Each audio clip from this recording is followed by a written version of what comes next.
Yes. There we go. I'm back. You know it's true. Day before my birthday, on my birthday's eve, I am working for you. Come on.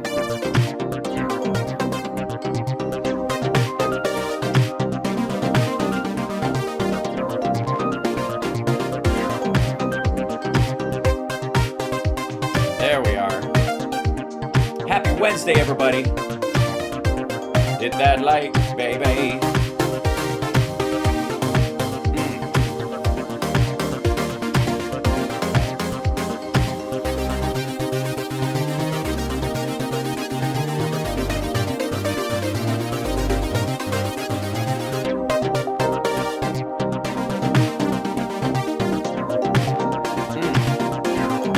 Subscribe.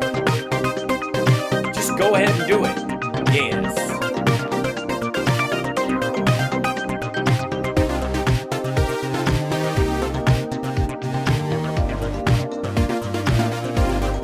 Be up in just a minute.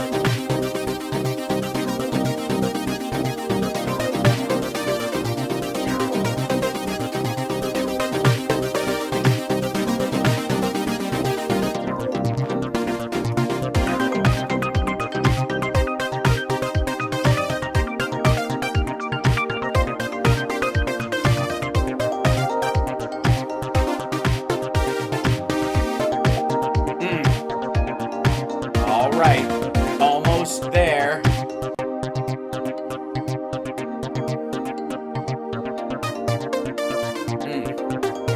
Okay, there we go. Pop that chat out. Got it.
All right, let's do it.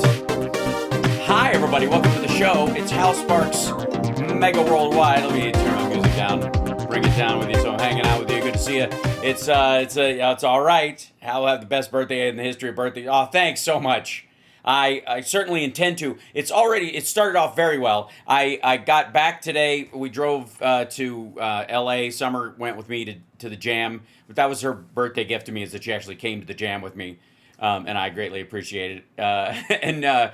She watched the show, and it was lovely. And I got all teared up at the last song. I'll talk about that a little bit. But I came home to oh, it's green. That's hilarious.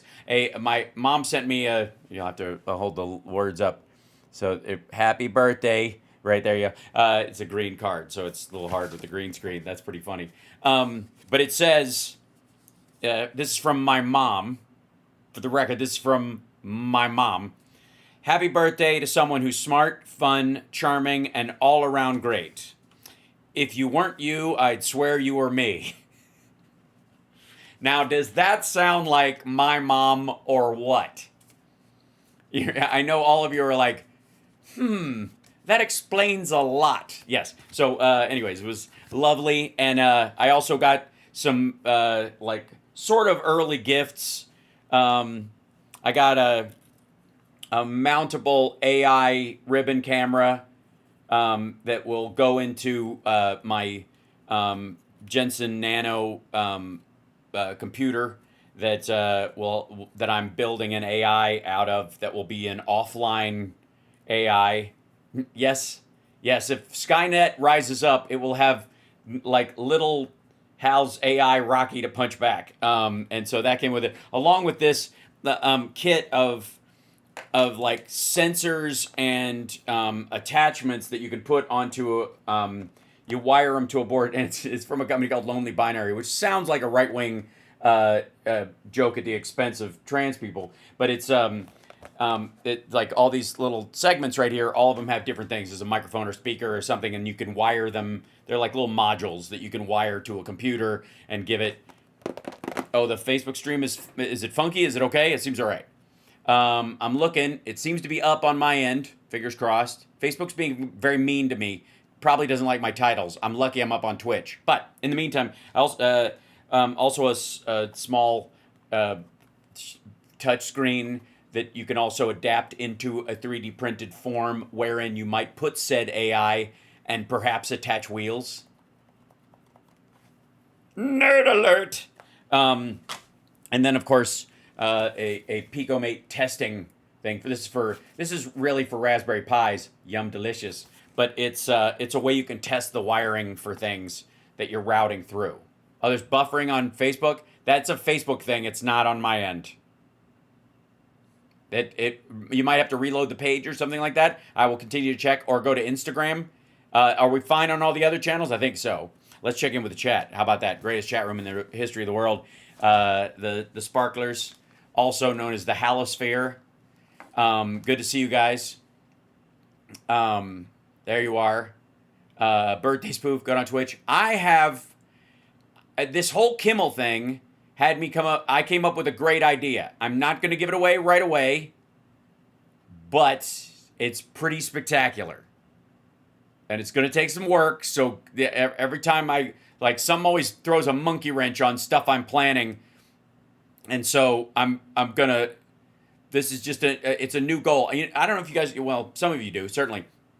I do my New Year's resolutions on my birthday.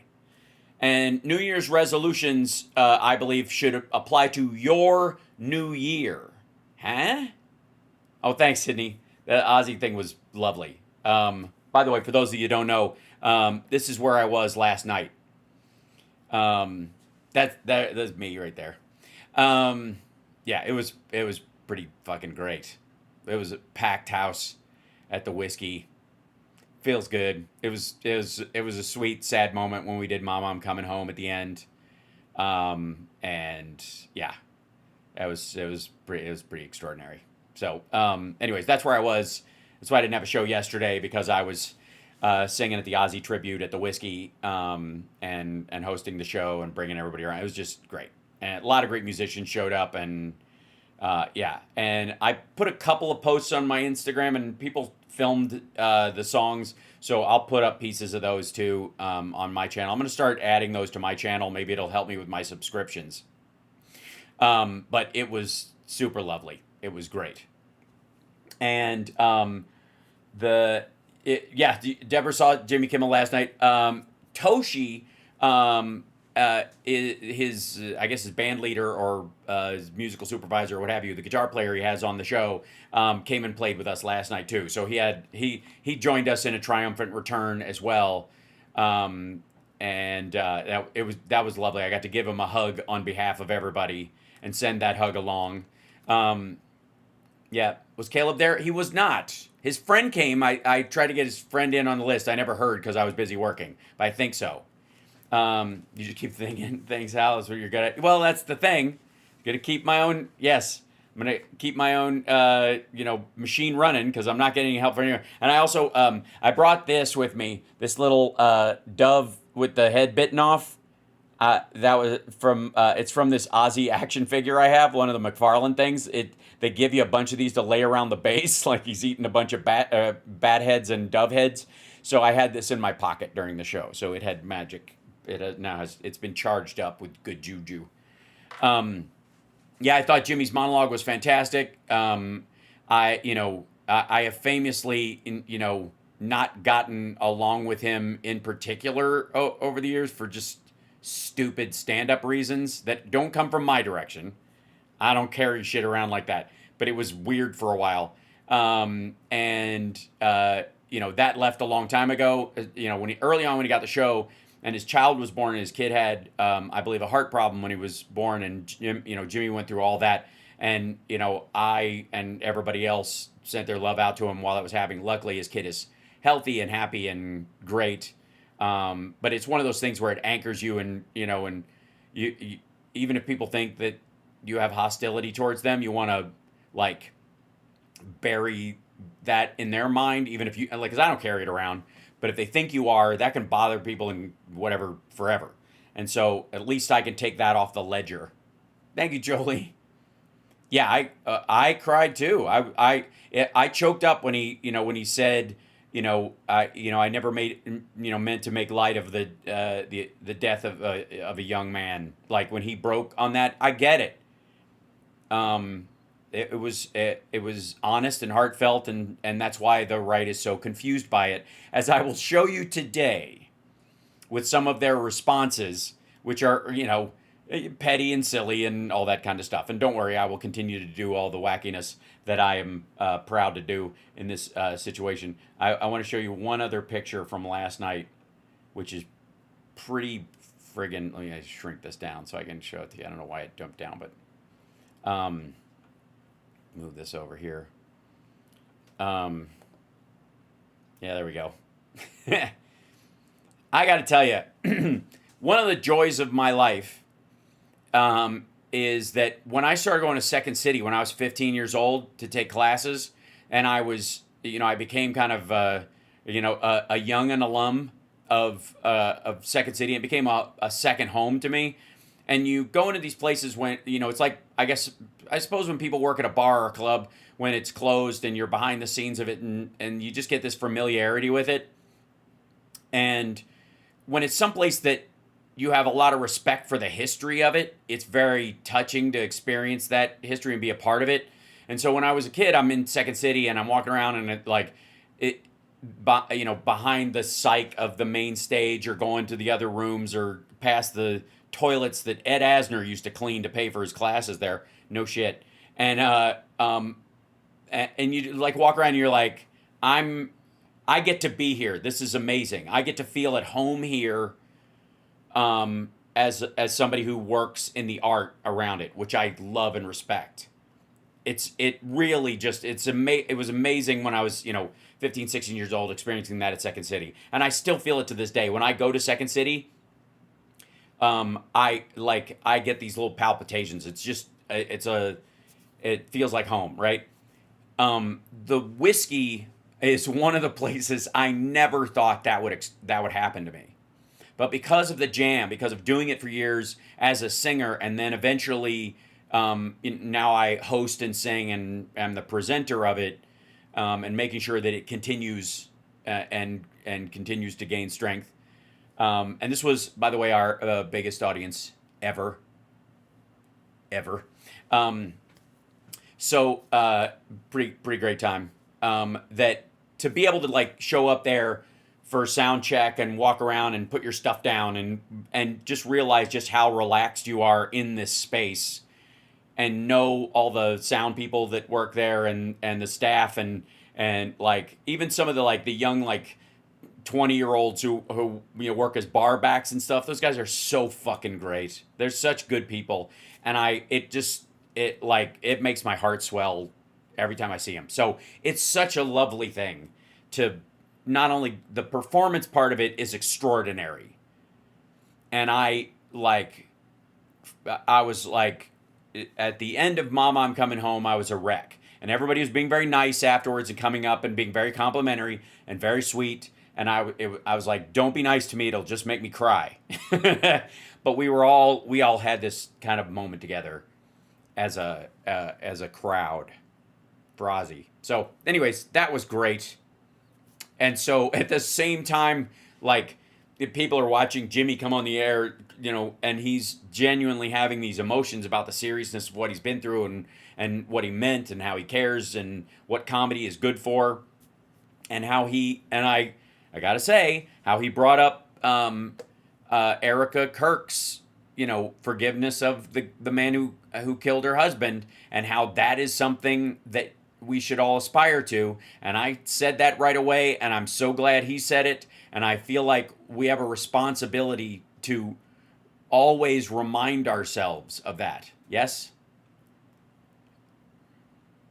Just, that even if it feels unattainable at times, being your better self is always the best path. It doesn't mean you'll get there every time. It doesn't mean, that you're bad if you don't. It's just that should always be the goal. And in my particular case, my goal should be to be able to laugh unceasingly at anybody who considers themselves the man. And in Trump's case, that clearly is what's going on, which we will, by the way, see in today's episode, especially starting with, let's just go straight to the raw footage, shall we? This is Trump. This is Forbes breaking news. Watch Trump's, this is the title of this. Watch Trump's reaction when the UN escalator stops working the moment he and Melania step on it. Which is interesting how they are drawing inferences, right? But I love how they put a fucking cheap, that's the arrow from markup in preview on an iPhone. That's the thing you make. It's not hard. They're just sparing all expense is what they're doing. But just also in case you didn't know which one was Trump, he's the old, confused, fucked up dude standing awkwardly close to his wife as she's going up the escalator in front of him, looking at everyone like he Smales from Caddyshack. So this is the moment.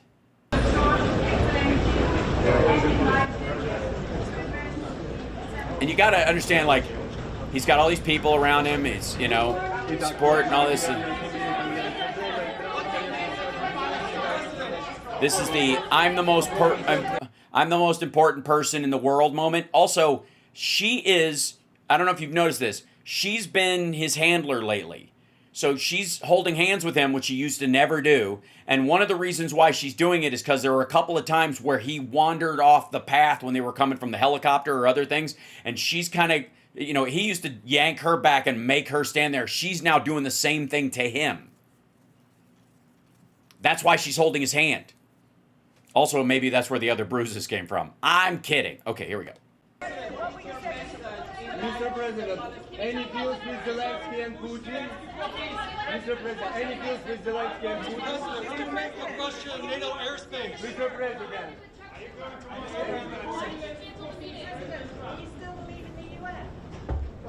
There we go. And then they get on, and they stop, and then... What do you... really? Forbes, this is what you get? Forbes, you suck. You get the blocked footage right as it happens? I almost think they did this on purpose. Cancel the meeting with Chuck Schumer. Yeah, hold on. There's got to be another angle. That's hilarious. That Forbes literally is like, don't show it. Find anything that won't. Hold on. We don't even have to. We can just go to all the freak out over that very thing. For example, ladies and gentlemen, I give you the most miserable man on the internet, especially now. So this is Greg Kelly. And Greg Kelly is very upset. It's clear from how Trump was treated and mistreated, ill-treated. And also, I guess, not filleted. I think it goes beyond whether or not he was treated with honor and due respect. Like, Greg Kelly thinks everybody should be throwing, palm leaves in front of him and laying down in front of him and let him walk on their backs over puddles. So and this is, watch out for the tough language there, Greg, wasn't happenstance. Oh, did I say happenstance? No. Oh, wasn't happenstance, I wouldn't believe. Oh, no. Oh, you don't say. I would think I would be completely Cornswoggle, the whole thing. But no, he believes it was not happenstance at all. No. Greg Kelly blasts weirdness at the United Nations. That's no way to talk about Trump's speech. Actually, it's exactly how you should talk about Trump's speech. Don't worry, Greg hasn't figured it out. What he means is why everybody else didn't think it was awesome. All right, so he's guilty. The guy who tried to kill President Trump at that... Well, tried to shoot him. I don't know if he tried to kill him. And also, try is doing a lot of heavy lifting. Golf course a year ago. Oh, yeah, the shitty golf course that's downwind from the landing strip at West Palm Beach Airport. The one where you can't do like Trump couldn't actually do any toasts outdoors or talk on the steps to the press because the planes going overhead made it so fucking noisy, which is why it's one of the, like, ass-end golf courses in high-end membership clubs. And by the way, why people would rather be a member of Mar-a-Lago, too, because at least you don't have the premise, the assumption that you should be able to go outside. Found guilty today by a jury. I barely knew Ryan Ruth, is his name, was on trial. This time... Why would you? You're only in the news and suck Trump's balls at every turn. Why did you just find out? Dude, how do you not know? I'm gonna do a hard switch on Facebook just to see if it pops on and off. Give me 1 second. We'll give it a try. I'm gonna throw the breaker on it. Let's see if it comes back on. I don't know why that would be. And sometimes, by the way, it could just be their algorithm messing with me. Hopefully, Facebook will rejoin us in 3, 2, 1. We are technically streaming again on Facebook. I don't know if it's quality or not, but I've done all I can from this side, and that's how much I love you. Okay, so here's Greg not following the news. Why would you? You're only on Newsmax.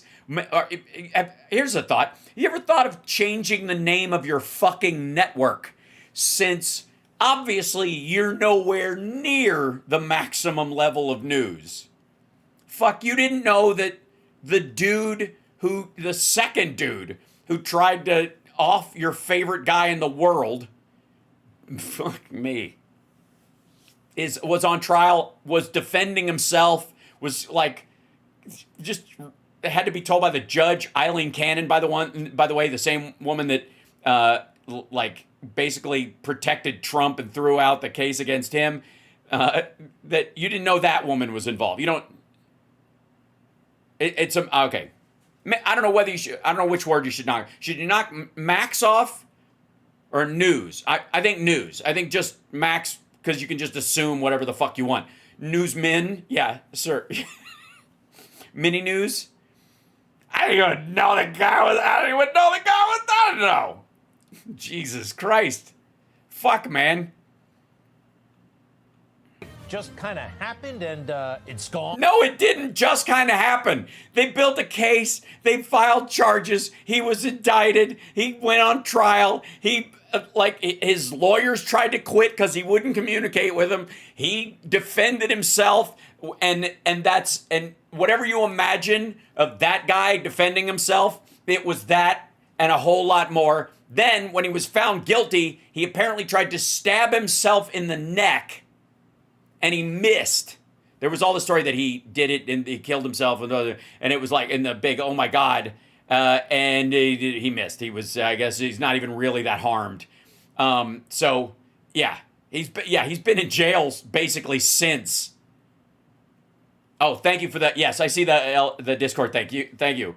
Yeah, so here we go. Let's take a look, shall we? Let's grab this is one of those things where they have a ad beforehand. It's okay. On Euro News, you try. You do what you can. I'll bring it up in 1 second. I'll move it over here till it's done playing. But because everybody's covering it. We'll get to that in a second too. Okay, so the I can skip this. Yeah, boink. There we go. Okay, here we go. Boink. What happened with Chuck Schumer? Okay, here we go. This is the no comment is right. This is Euro News' cover here. Hopefully you can see the whole thing. Hold on.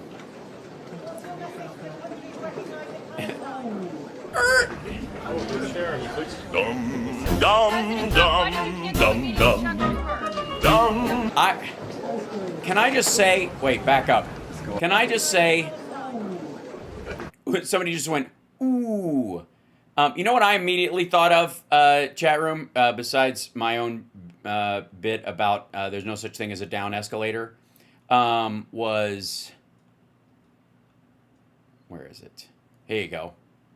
We'll play. Move this over here. I'm moving stuff around. Trust me on this. The shuffle on this is terrific. Here you go. And I'll turn off the audio on this guy, and we'll back up. And I was about to hear. Yeah. There we go.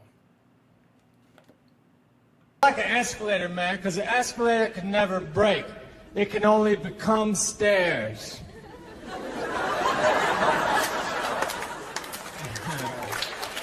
All right.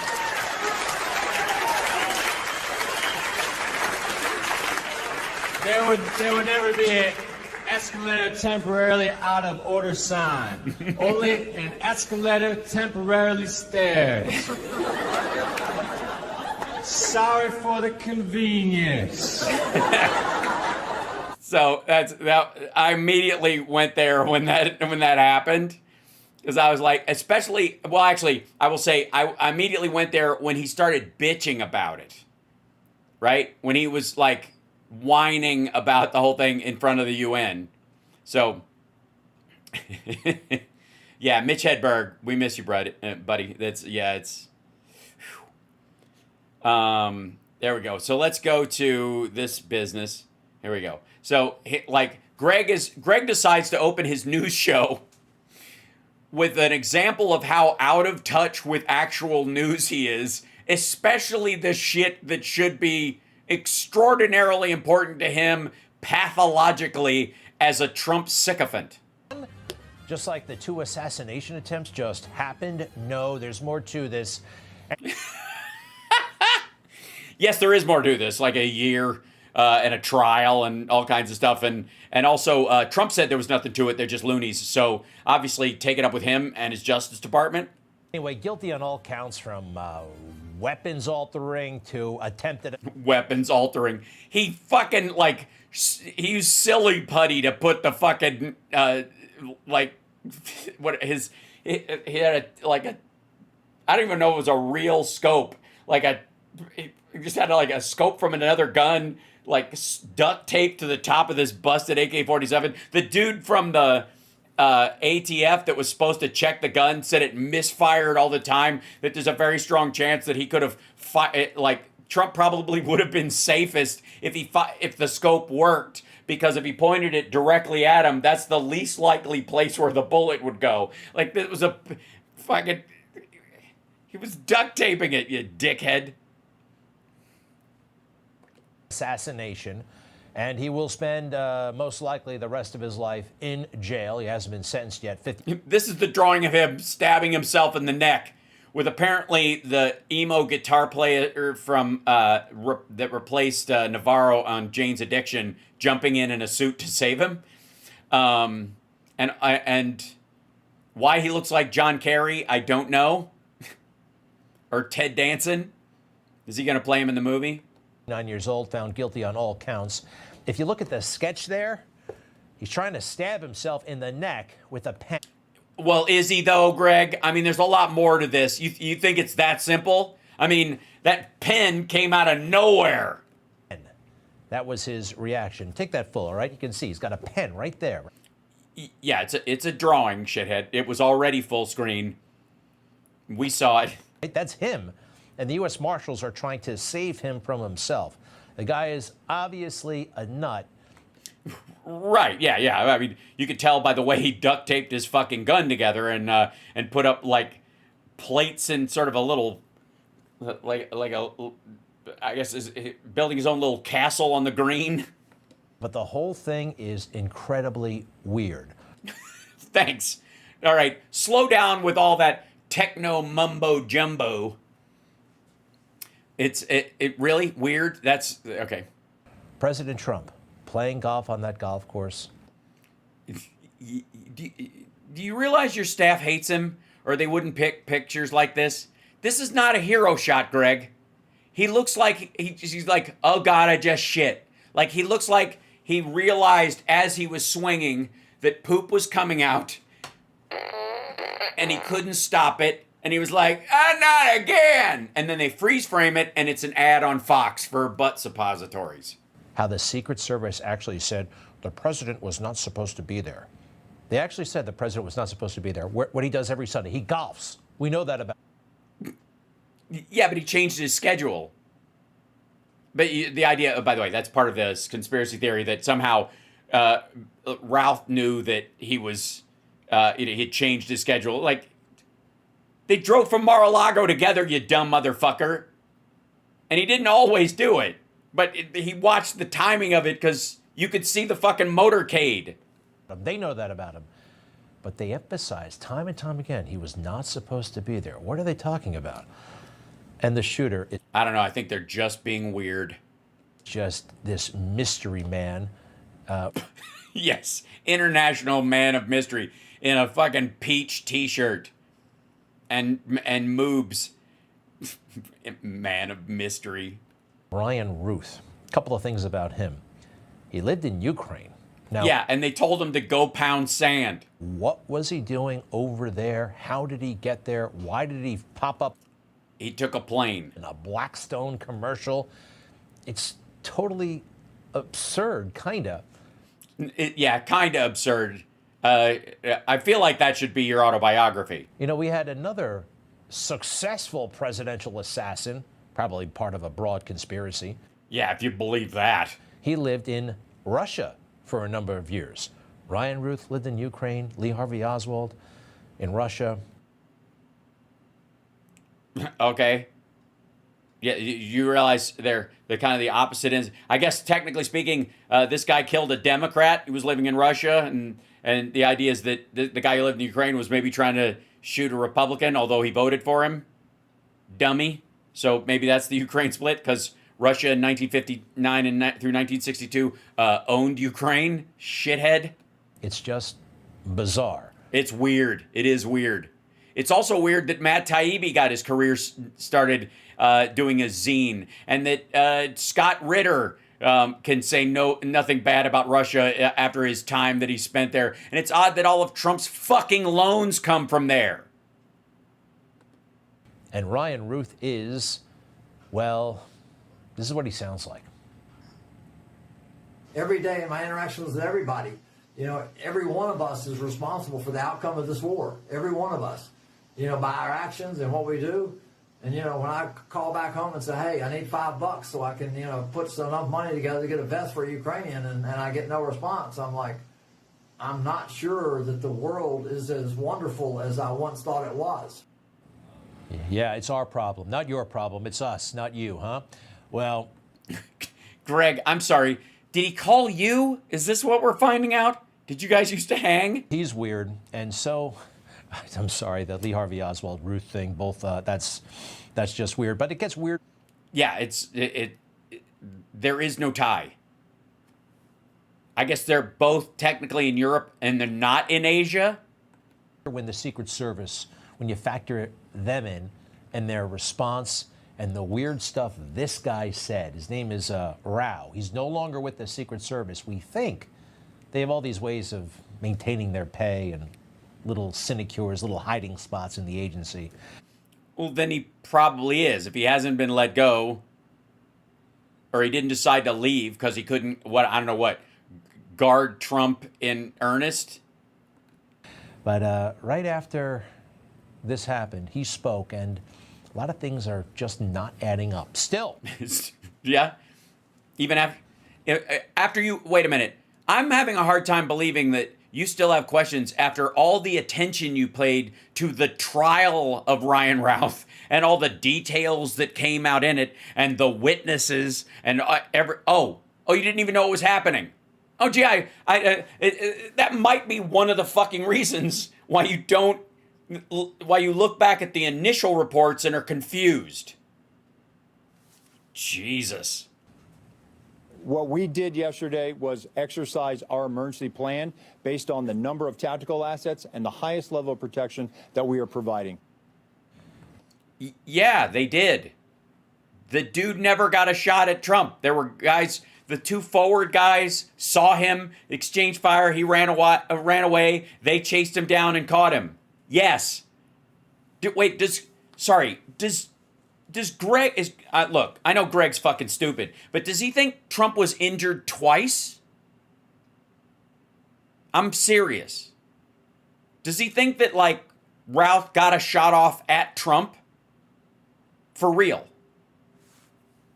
All right, right there, the highest level of protection we are providing. Yeah. They walked the grounds, there was nobody there. They sent other guys ahead. Before he went there, those guys spotted the shooter, and he never got anywhere near being able to shoot at Trump. They were like 2 holes ahead, you know, kind of like every other guy in the world. From you, Greg. Sorry. He's playing a bureaucratic game. No, he isn't. He's describing what fucking happened, you tit. He's trying to convey that President Trump's coverage was as high as President Biden's, but it wasn't, and he wants... Yeah, it was. 2 things. One, again, the dude never got anywhere near him because they went ahead, and Trump changes his schedule at the last minute. It's one of the things about Butler that they didn't have time because he was doing these things sort of slapdash. So people, it's way easier to find gaps in security if you rush things and you don't plan shit ahead. And Trump doesn't like to do that because he's got no impulse control because his brain is turning into tapioca. And so that's why they're like, if he says he wants to go golfing, we got to go with him. But most of the time we'd like to do like a 12-hour sweep ahead of time, but he's not letting us. He's just going. So we got in there and we had people spread out and cover the area. And then we had the people that were in charge of, as a candidate, making sure he's safe, being ahead of him, and it protected him. You absolute asshole. To obscure that a little bit. It's not obscuring anything. You're a dickhead. You're a fucking coward. Fuck you. These people put their life on the line most of the time for people they didn't vote for or wouldn't vote for. Secret Service people are, like, oddly enough, by and large, with rare exception, some of the most, like, courageous people in the world because of the kind of shit they go after. And if they're on the presidential detail, they're in a position where they might have to give their life to protect the country from collapse, even if they don't like the dude. Doing a dance. He's or the lady. Playing a game. Next. When you go down Southern Boulevard right now and you try to get over to Palm Beach and you see the robust presence that's existing outside of Mar-a-Lago, the heavy uniform presence, the additional assets of the Secret Service. And for those of you that were here in 2017, when the president was in office, when you look at that footprint now and you look at it today, there's not much difference there. There's heavy uniform presence out there. Yeah, here's the thing, though. It's not like... Yeah, here's the thing, though. Trump's golf course is a fucking dump on a public throughway, and they can't lock it down for a fucking candidate. It's a public road. He doesn't get station guards every 18 feet and a 6-block radius around him. When President Trump was president. So take a look at the golf course where this guy was staged to take out President Trump. This is where... Uh-huh. Yeah, we know up here's the fucking sanitation plant and the gun club. There's a fucking gun club right there. There's also a kids' school right across the street. So you want to shut it down anytime Trump decides he wants to fucking go golfing at any given time so that people can't pick up and drop off their kids? Fuck off. The shooter was, okay, right there at the top of my pen, that little, okay? Yeah, why couldn't they see him if he was that big and round and red? Summit Boulevard, which was totally open that day. Right, because it's a fucking road. President Trump was here. Right, nowhere near Summit Boulevard. When they found the shooter, but he was supposed to make his way all the way. Right, because they were 2 holes ahead of him, clearing the area for safety. Asshole. To this place right here. Now, even if there was no shooter, President Trump should not be that close to ordinary vehicular traffic, right? He wasn't president. He was a fucking candidate. And tough shit. Get a better golf course. He owns the fucking place. He doesn't get to, God damn it, he doesn't get to shut down public throughways just because he wants to golf, you asshole. You could lob a... You could also not fucking golf. You're allegedly a billionaire. Why the fuck are you hanging out in this dump in a highly congested area? Why don't you just go bowling while you're at it? Grenade over the fence. Somebody could chuck a grenade over the fence. Yeah, I'm sure they could. Probably those kids at the elementary school. Isn't that true anywhere? I mean, I got to tell you, why would they chuck it over the fence there if they could just chuck it over the fucking fence here? Or chuck it over the fence over here? He doesn't own that either. And kill him. Anybody. It's just way too close to a president. Well, then tell him not to golf. Sorry, sir, we can't close fucking streets for you as a candidate. And by the way, he's still calling him President Trump. Former presidents don't get that kind of coverage. Jesus Christ. How about this? Imagine, if you will, Greg, if we all were talking about how racist some of your buddies are, and we're concerned for Obama's safety, so we believe they should shut down the fucking streets around Obama's house in Chicago anytime he's there, because they have a yard. And even if they have a wall, there's still the fucking... Somebody could chuck a grenade, sure. So why not shut down the fucking thoroughfares for a mile in every direction? Fuck is the matter with you? He's not being... I don't think he's being honest, this guy. He's playing a bureaucratic game. We have one more? So, think about this. We have Butler, Pennsylvania. Happens when? That's July, right? July. And then we have West Palm. How many days? Not much time. Next element, please. These things happened essentially back to back.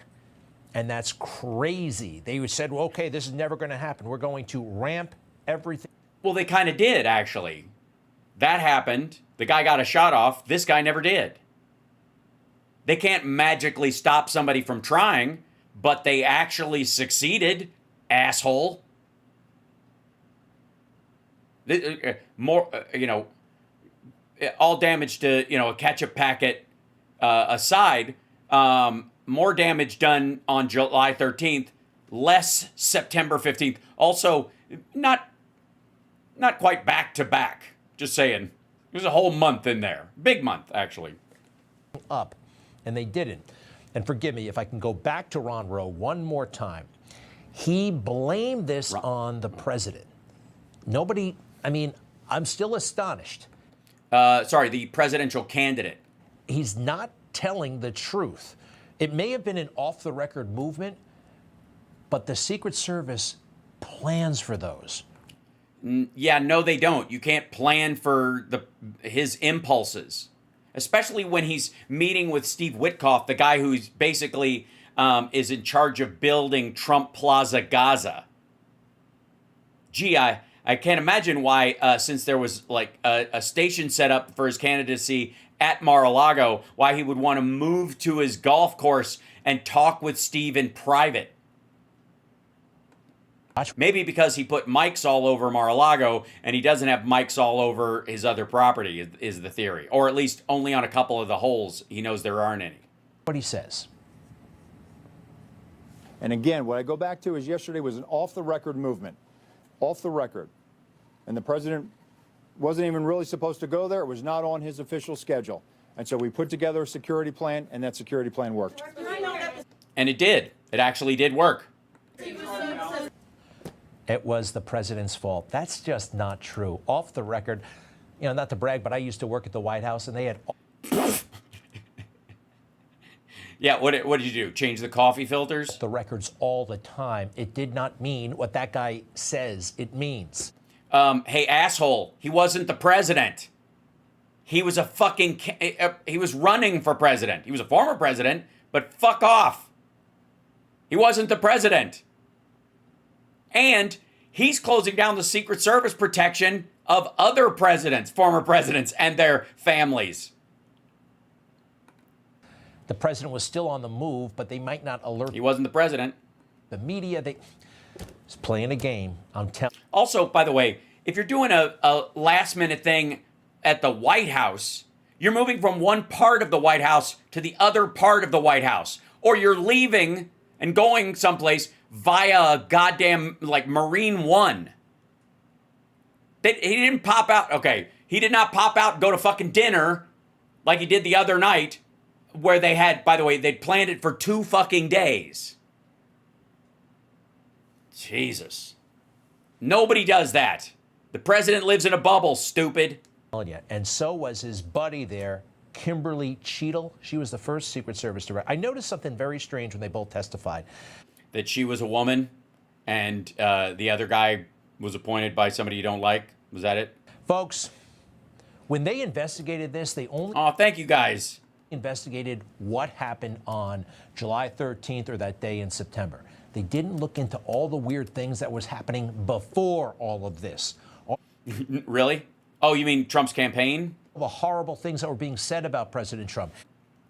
Oh, you mean the true shit, like him being best friends with Jeffrey Epstein for a quarter century, and Katie Johnson's allegations against him that she pulled because she felt intimidated and feared for her life, and rightly so, since not only was her alleged attacker going to become president of the United States or close to it, his attorney was actually someone else who had engaged in stuff allegedly at Epstein's house, and that made you feel like, yeah, I can understand why people would say awful things about an awful person.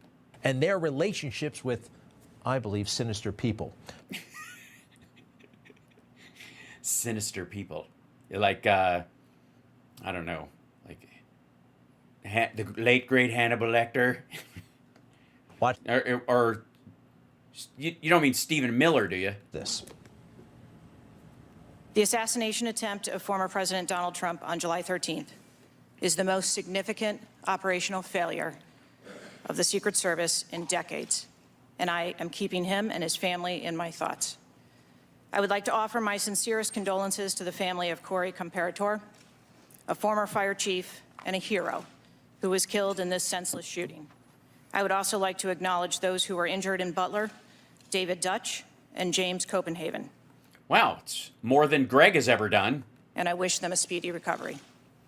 I would be remiss if I did not also extend my condolences on the passing of your colleague, Congresswoman Sheila Jackson Lee. Ms. Jackson Lee was always engaged in the oversight of the Secret Service, and her passing is a great loss to this body. I extend my deepest sympathies to the Comparator family and my sincere wishes for Mr. Copenhaver and Mr. Dutch's continued recovery. All right, so the thing here is this. They spent... That they work together, and that not only is that probably a true statement from each of them, but an agreed upon and necessary part of the conversation, because of the shooting, not only was Trump allegedly injured, but another man died and 2 other people were gravely injured. And so you kind of would say that like a fucking grown-up. More time mourning Sheila Jackson, whoever. Fuck you. Mourning Sheila Jackson, whoever? You don't even know the names of the other people they mentioned, dickhead. Then pointing out what happened to President Trump. Our thoughts are with President Trump. No. You're clipping the part. You're playing someone else's clip, I would argue. I bet somebody else put that together and you yanked that off of fucking Twitter. That's the part where they were talking about the other people and calling it a failure, specifically in addressing those things. They didn't not talk about Trump and his injuries and all that kind of shit. That was a huge part of the whole fucking conversation, stupid. Of course they are. You almost let him get killed. And that guy on the right, didn't he? You almost let him get killed. You let him almost get killed? He almost got killed because you let him? No. You let the guy almost kill him? There's a lot of different ways he wants that to be read. Even say Trump. Oh, he talks about Biden and Mayorkas and how they're so good and all that stuff, but... and which is just a way of demonizing Trump and making would-be assassins feel more comfortable attacking him. You just talk about how good Mayorkas and Biden are, and they're like, that makes somebody sit at home and go, I can't wait to shoot Mr. Trump. Nothing about Trump. One more time, just a little part. This is all she says in the way of apology or sympathy toward President Trump. Yeah, but they did a big mea culpa about the details, fuckhead. I am keeping him and his family in my thoughts. No kidding, because you're going to be meeting with them and they're going to yell at you. I don't know. I mean, it's...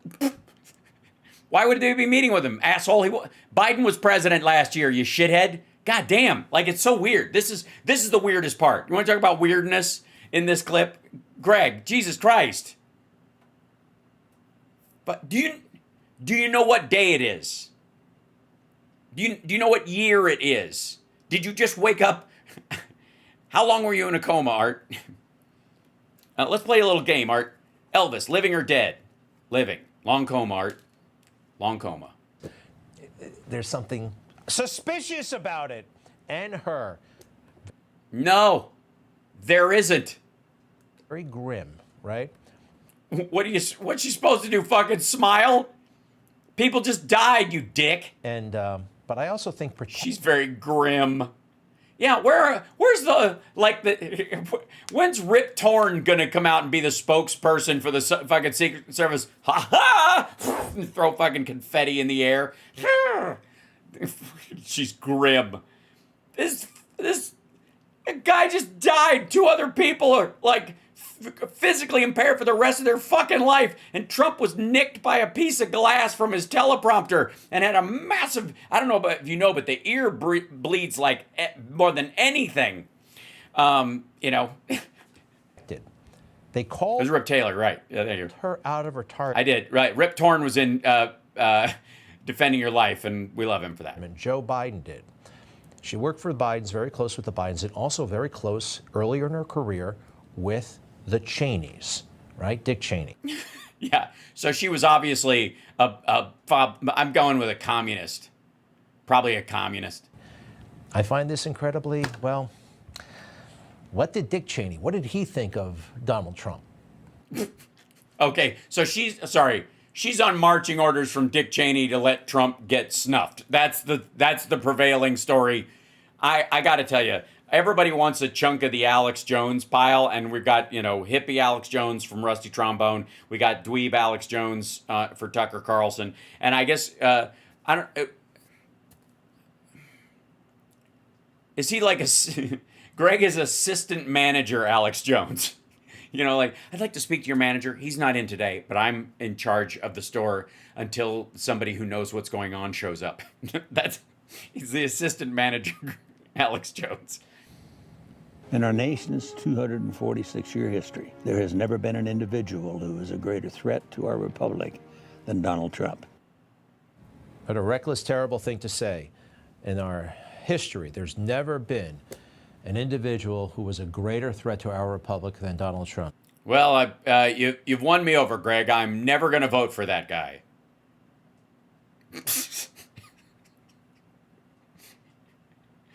I would also like to remind everybody, News Minimum over here is taking time out of their day with assistant manager Alex Jones, telling everybody what a shitheel the second to last, third to last, and consecutively serving vice president, Republican vice president was. So, whatever.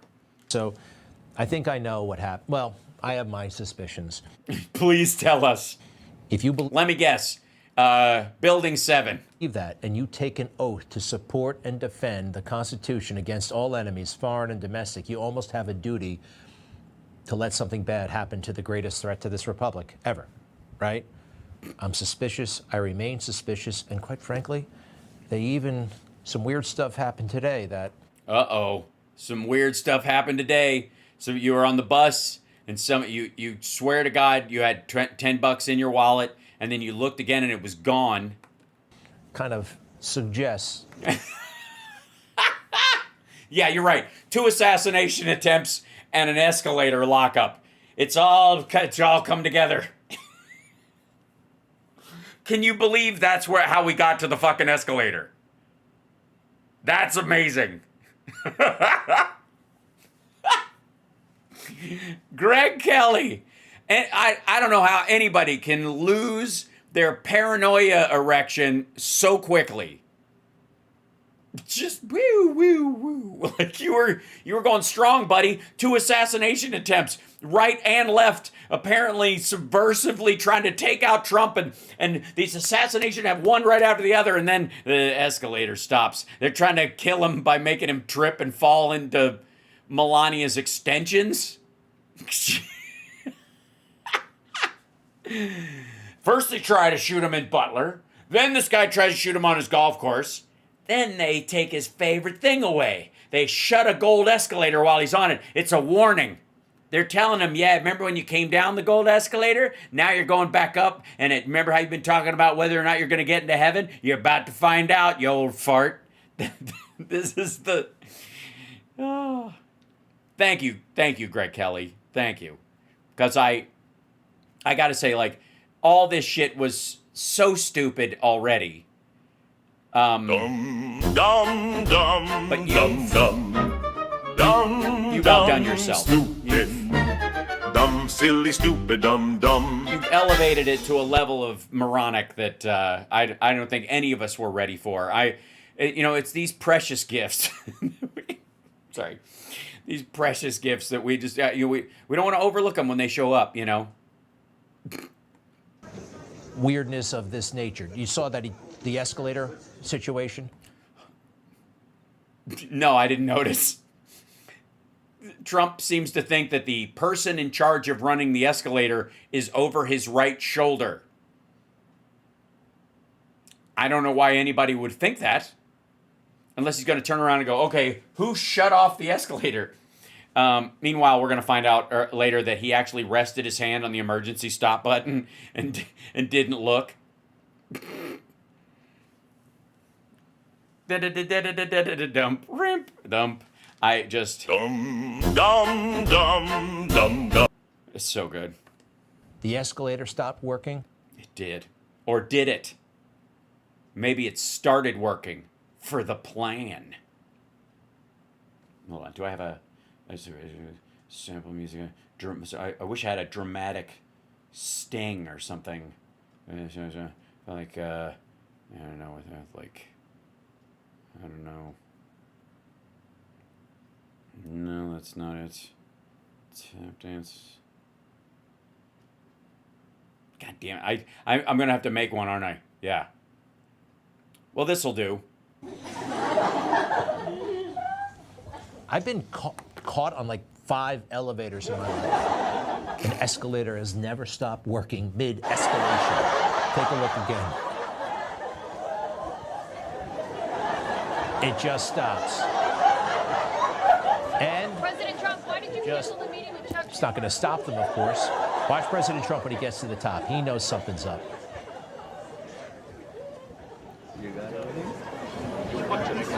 That's not right. That is not right. He knew something wasn't right. That's not right. That's not how an escalator normally works. Normally, they're moving and they keep moving. All right. And I think they played games with that. I'll show you. I think I can prove it in a moment. I have no doubt.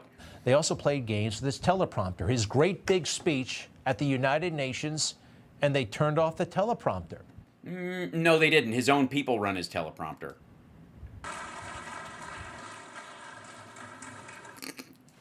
I love, can I just say, if I may, ladies and gentlemen, thank you. Oh, thanks. Oh, we need, let's see, grab this. Hold on.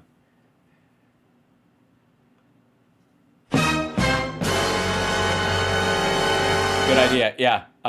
I'll borrow that for the over-the-shoulder look later. Okay, hold on. That's good. I'll save this over here.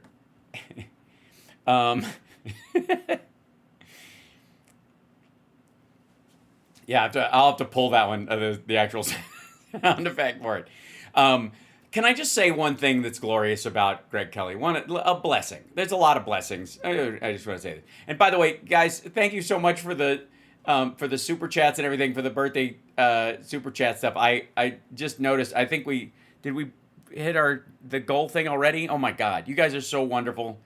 Thank you for the happy birthday stuff. I will be streaming tomorrow. I don't know if it'll be a regular show or it'll just be something, the beginning of my my Reverend Gene Scott era, where I do the show just sitting in a chair. I kind of want to show you guys my workspace where I'm building all my weird electronic shit.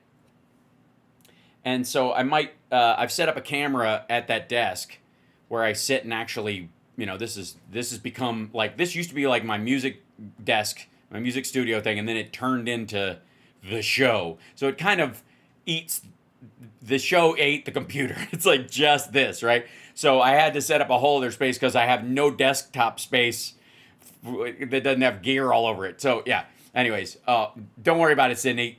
Your presence is plenty. Oh, you're awesome, CSL. Thank you.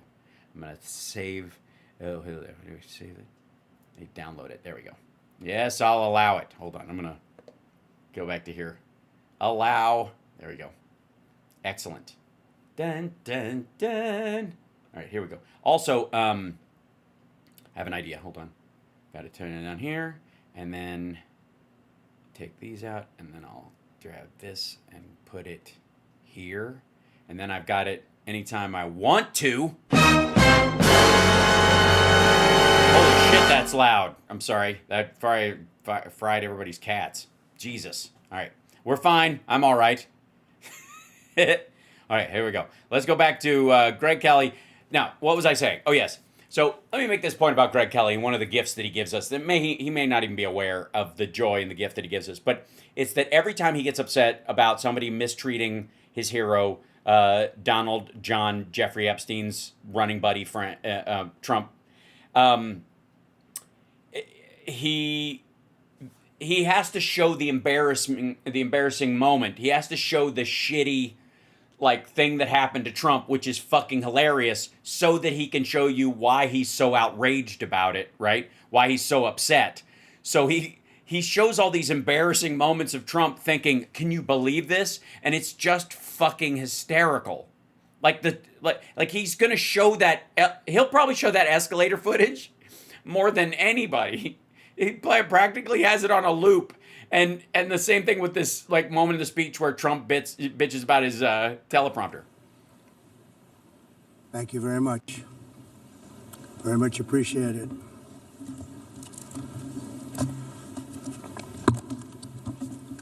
And I don't mind making this speech without a teleprompter, because the teleprompter is not working. I feel very happy to be up here with you, nevertheless, and that way you speak more from the heart. I can only say that whoever's operating this teleprompter is in big trouble. Well, then why? Because they made you speak from the heart? You chintzy bastard. What the fuck? Also, by the way, I apologize. I should have put this warning up much earlier. Ladies and gentlemen, just protect yourself against the nunt as best you can. I know it's difficult, but we must press on. Keep calm and nunt on, as it were.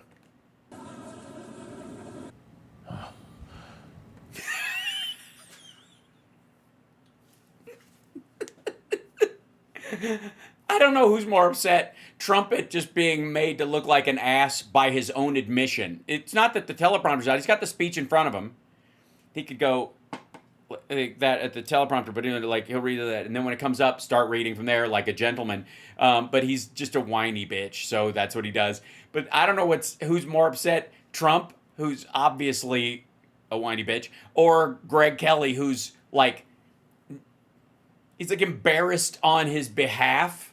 Oh, it's so good. Teleprompter, the escalator, he puts it all together. I mean, they were trying to ruin his speech, ruin it. Were they? Stay, send a message or whatever. Sorry, let me get this straight. I'm with you. I'm with you 100%, Greg Kelly. I'm with you 100%. The most miserable man on the internet. I'm with you. They were trying to ruin his speech by making him walk a flight of stairs and making him speak from the heart. Apparently, they were like, if this asshole has to walk one flight of stairs and speak extemporaneously, he's fucked. That's your argument. That's the idea? Okay. You know what? It seems like it worked, I guess. Didn't work. Yeah, it did. He knows what's happening. I ended 7 wars, dealt with No. the leaders of each and every one of these countries, and never even received a phone call from the United Nations offering to help in finalizing the deal. Why did you have to finalize the deal? I thought you handled it. Finalize what? Oh, because these are just bullshit meetings you sent Witkoff for, and since it was basically not on anybody's radar, you could just tell everybody it was fucking over. Congo and Rwanda, Azerbaijan and Albania. And since nobody's going to, see, because Gaza and Ukraine are eating up most of, the bandwidth, you just figure people just assume you fixed it, right? That's why. And so why would you wanted them to come in and sweep up? Like, I started or you finish her off. All I got from the United Nations was an escalator that on the way up stopped right in the middle. No, it stopped right at the beginning, actually. If it stopped in the middle, you wouldn't have had to go as far. Maybe they would have done you a solid or whatever. Also, there were 2 flights of stairs on either side of it that you could have just taken. If the First Lady wasn't in great shape, she would have fallen. You're not in great shape. You didn't fall down. It didn't lurch to a stop, asshole. But she's in great shape. We're both in good shape. We both stood. She's in great shape. Notice he says good when he mentions himself. And then a teleprompter that didn't work. These are the 2 things I got from the United Nations, a bad escalator and a bad teleprompter. Well, and it wasn't happenstance. Take a look at this in the London Times from Sunday, 2 days before. To mark Trump's arrival, the UN staff members have joked that they may turn off the escalators and elevators and simply tell him they ran out of money, so he has to walk up the stairs. How dare they make him walk stairs? Ha ha ha. 2 days prior, Caroline Leavitt says there should be an investigation. People should be fired. Of course. People should be fired for making him walk a flight of stairs. Sabotage! Saboteur! Someone has turned the escalator into stairs! Which is fine. So, yeah, I guess we're all right. And yes, Melania actually could have gotten hurt. I walked up at... Because he would have fallen on her, you absolute fuckhead. That wasn't about whether she would fall down. That was about he felt like he was going to fall down on top of her, which would be very damaging even if she wasn't on escalator steps, which look like they have teeth. Escalators that didn't work, but an escalator has never just stopped working right in front of me. Is that... It's interesting. Have you ever seen an escalator that isn't running? Do you think it only stopped when no one was on it? Just think about this. Just anytime you've ever seen an escalator that isn't currently functioning, you think maybe, I don't know, I'm spitballing here, that someone else might have been on it when it shut off. Wasn't you, but it might have been somebody else. Ever happened to you? Yes. Anyway, the U went. So it didn't stop him from delivering a very interesting and compelling speech full... Interesting. All right. Are we air quoting every word, every adjective? Of, well, leadership. Leadership. Cut. All right. We're pulling out of that's the end of the clip. Full of leadership. Leadership. So that's, by the way, there was the big belief everywhere, in the right wing was that he was, even here's Ducey on Fox News. So President Trump pushing the America First agenda on the world stage while also calling out the United Nations for failing to live up to its potential. Potentially having escalators at work. Your White House correspondent Peter Ducey joins us now with the details. Hey, Peter.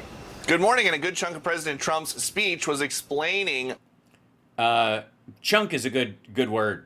Why he is going it alone, trying to end wars around the world by himself. And trying? Fuck you. He ended 7, okay? They're not happening. No one is dying in any of those conflicts right now and never will again. They have ended.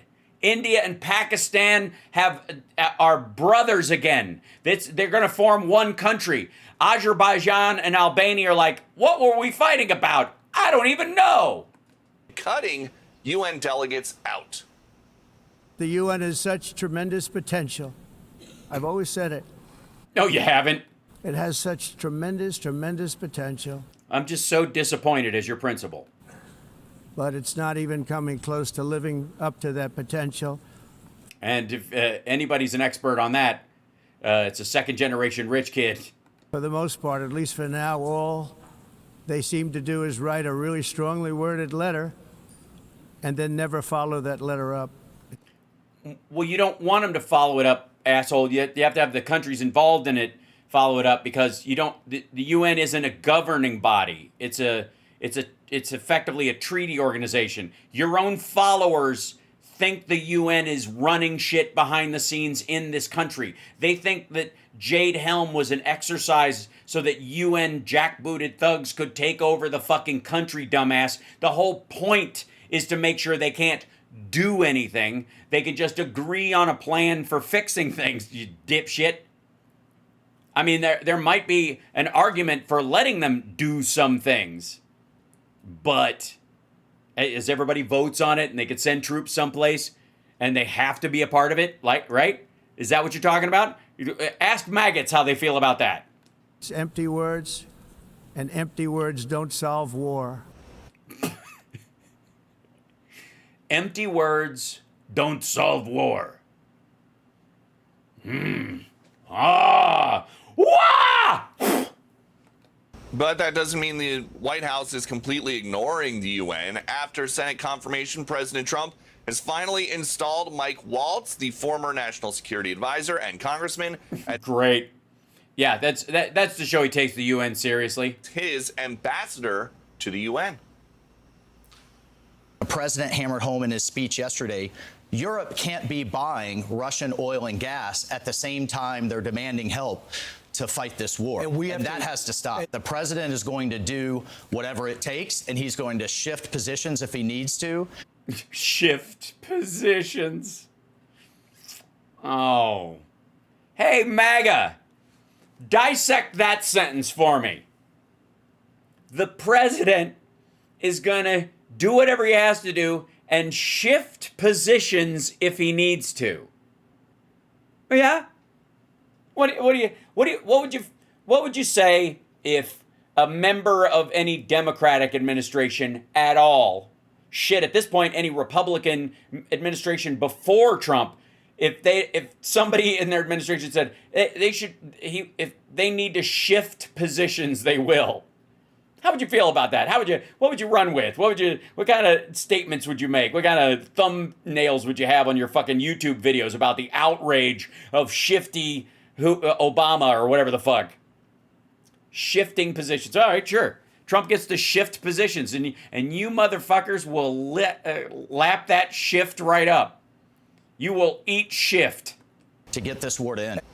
The president is also steamed about technical problems he says affected him, but not other world leaders, including an... By the way, it is at the UN, and there is a... I think the escalators have an evil quota. So, and there's a lot of people that got there before him, so it was already near the edge. Escalator that died basically the second that he... Notice she's like, okay, let's just go. Stepped onto it. All I got from the United Nations was an escalator that on the way up stopped right in the middle. If the First Lady wasn't in great shape, she would have fallen. And then a teleprompter that didn't work. These are the two things I got from the United Nations: a bad escalator and a bad teleprompter. The United Nations is claiming that a White House videographer ran ahead of President Trump to the top. And here's the quote from the UN. A subsequent investigation indicated that the escalator had stopped after a built-in safety mechanism on the comb step was triggered at the top of the escalator. But in the time... So they dropped a lens cap into the thing and the comb caught it? Times of London on Sunday, before President Trump was the, like they were talking about, people were joking about shutting them, right? To the United Nations to speak. Unnamed UN staffers were quoted as saying that they... Unnamed? So we're going, I'm cool with it, but we're going with unnamed sources now. We're good with unnamed sources. For the record, maggots, you guys are good with shifting positions and unnamed sources. Those are good now. That's completely cool with you. It's fine. You can have a double standard. I just want to know which one exists and which one you're on. Turn off the elevators and the escalators and then tell President Trump that they ran out of money to make it work. But this is a legitimate safety concern, and so the Secret Service is investigating. Your tax dollars at work. Back to you. It's never happened to me before. I do a lot of shopping. Got a lot.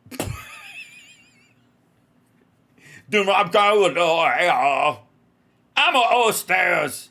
I never stairs. And stairs over stairs I go shopping. Jesus Christ. That's a grown man talking on a television show. Listen to him talk. It's investigating. Back to you. It's never happened to me before. I do a lot of shopping. I've never happened before. I do a lot of shopping. I'm always shop. You guys? How about you guys? Guys ever been shopping and the thing happens to your feet?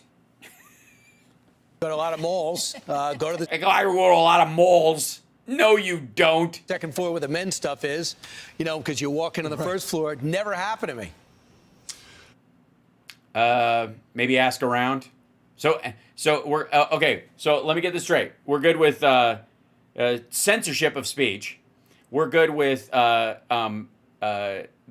like unnamed sources, and we're good with anecdotal stories based on personal lived experience. We're good with Brian Kilmeade's lived experience. Must be honored in this moment, even though statistically speaking, most broken escalators stop when people are on them, and again, people just continue to walk as the president and the first lady and everybody else did.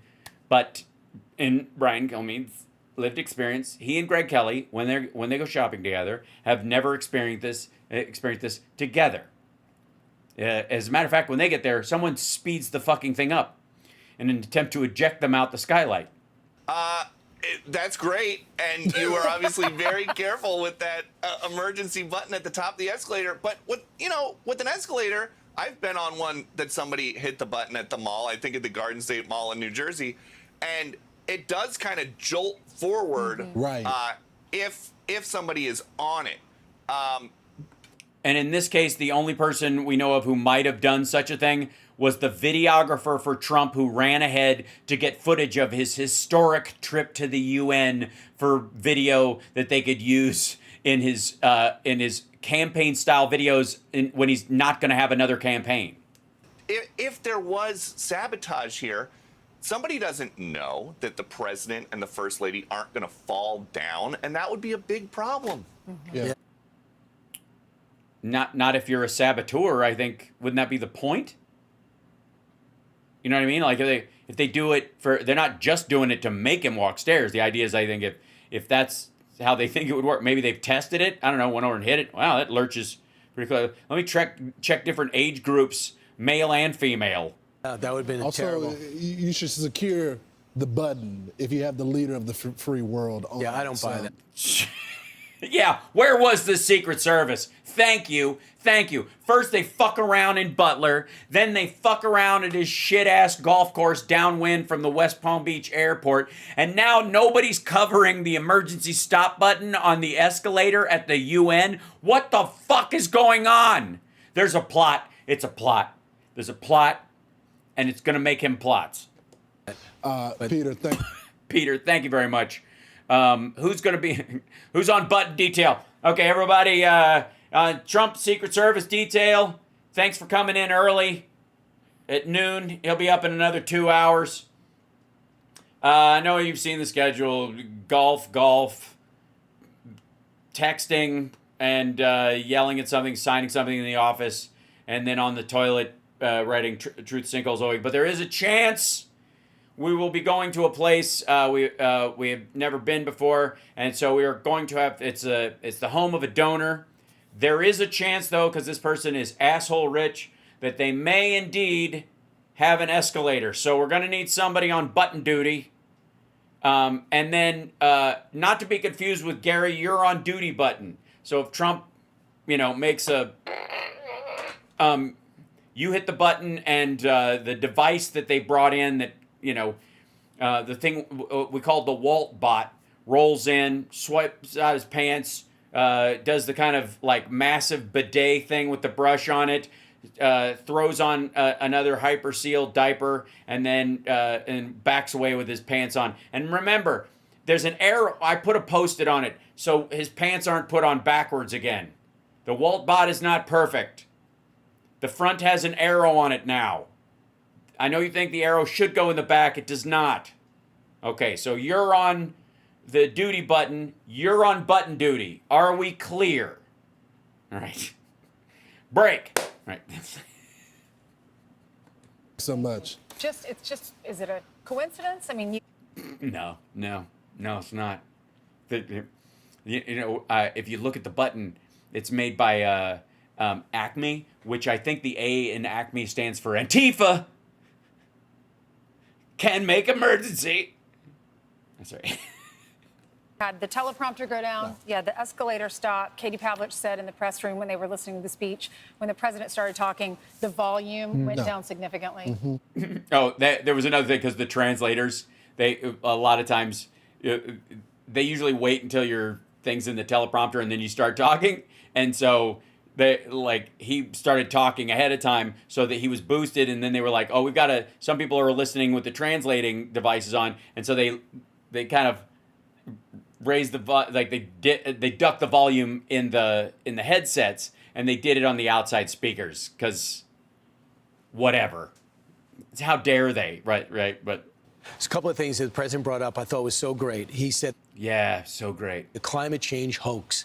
All you people putting all this money into green energy, enough with the windmills. I love that North Sea, start drilling on it. Also, nothing's more beautiful than an oil rig off your coast. A windmill, when you see one, that big white thing spinning like it's made of clouds, it's just fucking gross. But a nice, gnarly oil rig, it blends into the background. I barely notice them. Calling him out and challenging people to stop wasting money on this. That's right. You heard Mike Waltz tell us that there's 7 commissions on climate change. Meanwhile, we got wars raging around the world.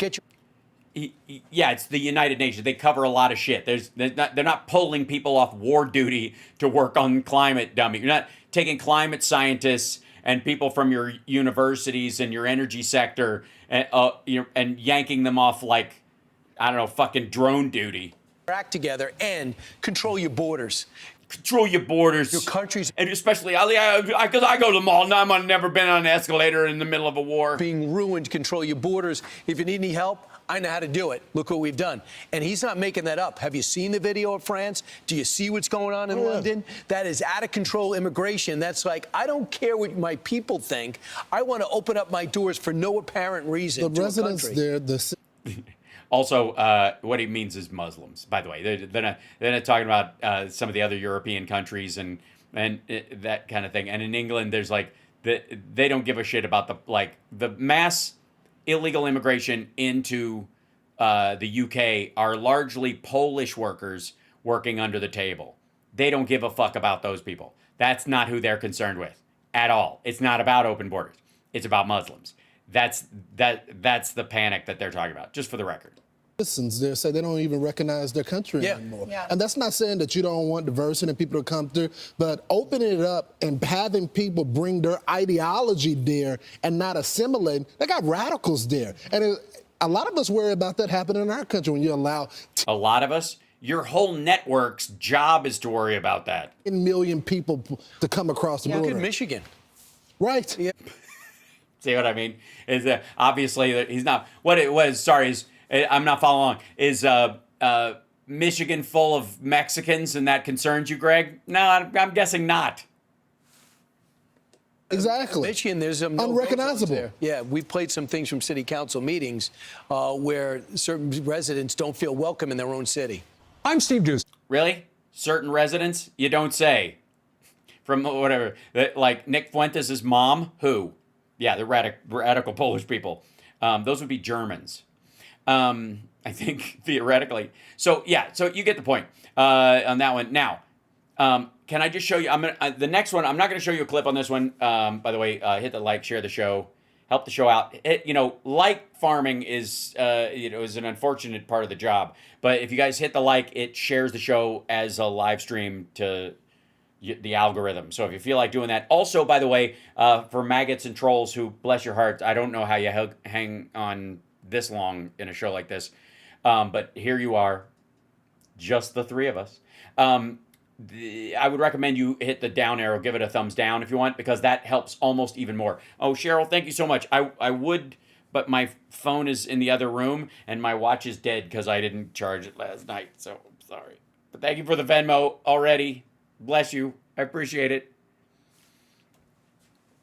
So let me show you how the panic is going over on the right. This is AI slop, being what it is, can have comedic value. It can also have time-saving value, but very seldom does it give us the kind of joy that we would really get. I don't know how else to I don't know if it's totally Schadenfreude or we just get to absorb the win. We'll just take the W on this one, I guess.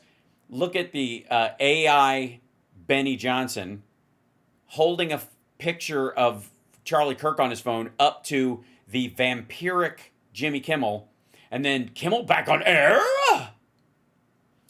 Yes, he's back on the air, and he was his comments were very sweet. And isn't Benny out as gay? I don't know that. And I think if he is, it's DL gay in that regard. Whoops, I didn't need to open that. Now, there's a lot more where that came from, obviously. But first, I want to get to. I've been trying to find who encapsulates the most bullshit take on Kimmel. And nothing works better in that than a former comedian. And so Bruniverse over here, who, by the way, the other day told us all that the media wants to control us, right? The media tells you what to think, right? That's the whole thing. They give you a narrative and they force that narrative on you, and COVID and something else and Jade Helm, and you're supposed to just take it hook, line, and sinker because that's how they operate. Meanwhile, the title of this video, pardon me, why I don't trust Jimmy Kimmel anymore, and you shouldn't either. All right, so prescriptive opinions.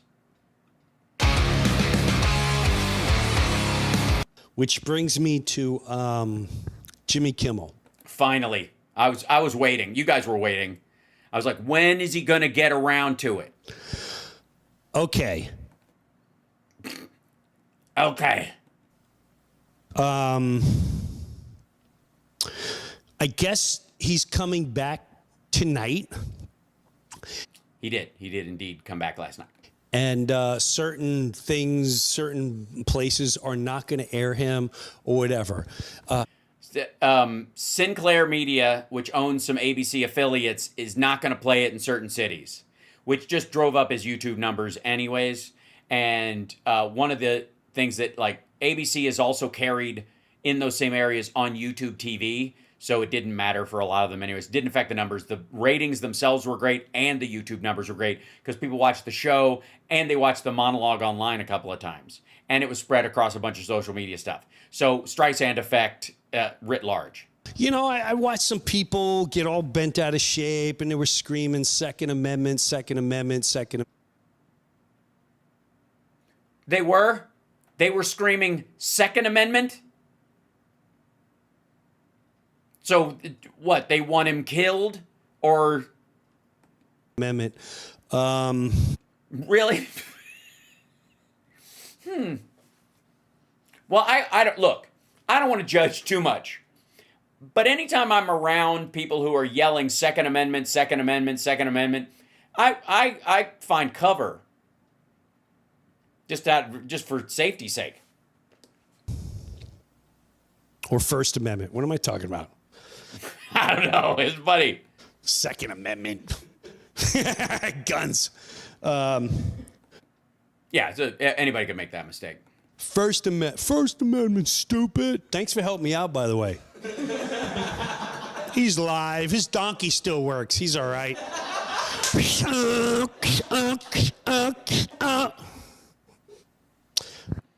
You know what? It's nice to know the apple doesn't fall far from the tree, and the Trumpies, shit on the help, no matter what level they're at. Whether you're at the UN or doing your show out of your second guest house man cave with your bros, you can blame them when you're a fuck up. The First Amendment. Okay. Yeah. Back to that. Okay, should we just scrub the top? Okay. Well, that is true. All right, good. All right, well, thanks. All right, great work, everybody. We'll just call it and just have an early weekend. We'll see you guys on Monday. Yeah, that is true. But here's the thing, too. But look, I'm a free speech absolutist. But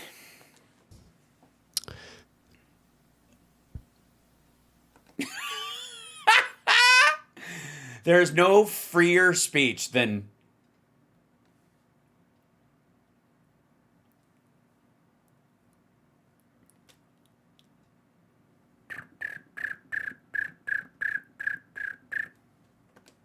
hate speech, which is... Oh, damn. Oh, he's going there. In my opinion, what he created. Jimmy Kimmel created hate speech.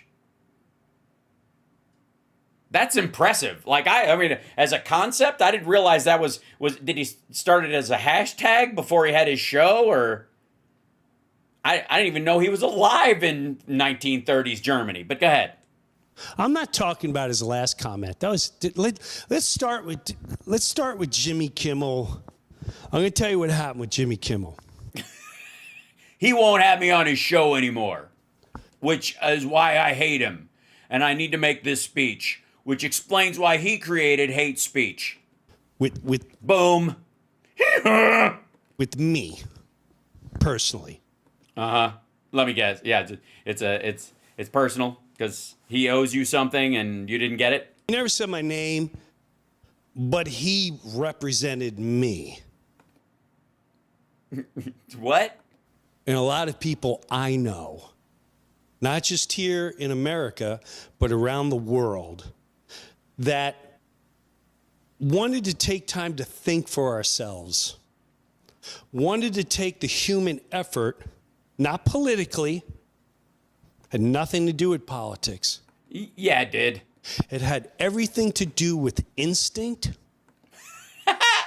Yeah, he's that's the thing about Kimmel. He's always been anti-instinct. Instinct. Who needs science? It's a God-given thing, by the way. No, it's in animals often it's genetic, but in humans it's learned from early experience, and it's most often wrong. What you mean is intuition, I think. But you thought the First Amendment was the Second Amendment, so yeah. Instinct. Your intuition. There you go. It got to it. Thanks for helping me, by the way, you fucking asshole freeloaders in my basement, drinking my beer. Fucking, just because I need to ramble with people in the room with me, or I don't feel so desperately alone, and I can't fill this cavernous hole in my soul without a bunch of sycophant dickheads laughing at anything that comes close to being an off-color joke. Being able to You think I've got it. I think I've found the water level on his show. To see things without getting emotionally involved? What are you talking about? See things without getting emotionally involved. Well, then you're criticizing their emotions, not their speech. You're saying they got afraid and they reacted because they were afraid. You don't fix fear with anger. You fix fear with like remedy, information, kindness. If you're saying people saw COVID and freaked the fuck out, then it's not their fucking fault. I mean, this is the same problem I arguably have with phrases like homophobia or transphobia. That gives the person too much fucking credit. They're not phobic. They're assholes. They're bigots. A bigot doesn't have a mental disease that's caused by some misfire in their brain. They have learned a behavior. It serves them in their social group, and they can unlearn it if they choose to. But as long as it serves them in their social group, and as long as they feel like it gives them a sense of power and fills gaps in their understanding of the world, they're going to stay that way. It's not because they have a disease. And he basically said... Hey, when it comes to letting people in a hospital during COVID, hey, you know what? If you're vaccinated, come right in. If you're not, too bad, you can die. Okay.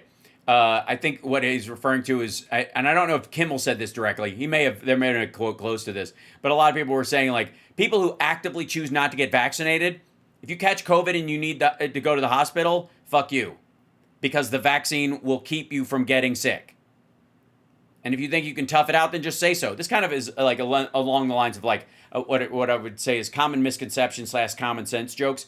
One of the things that I brought up around the ACA, for example, was that maggots all are against the ACA and against, forcing people to get insurance. But if they show up at a hospital, they expect to be treated even if they don't have insurance, and they'll jump on the bill and leave that to everybody else and drive everybody else's prices up. So one of the remedies could be, if you don't want to get insurance, wear a medallion that says, "Don't treat me."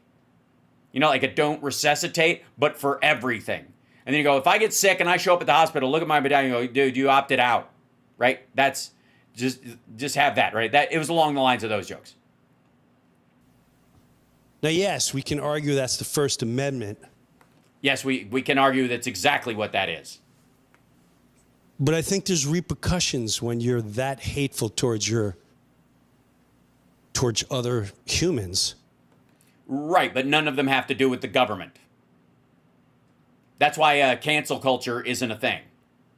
If you get fired, or people let you go for shit you say, or they stop calling you or stop talking to you because you're an asshole, that's on you.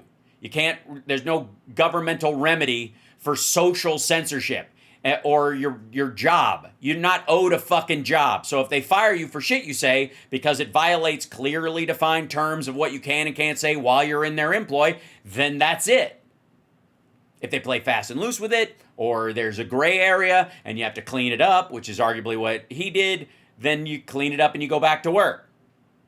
But the government has no place in it. Fuck you. And the FCC threatening people and threatening networks for showing shit is different. That's very different. That is a constitutional violation. I think Jimmy said it was un-American first. It's anti-American.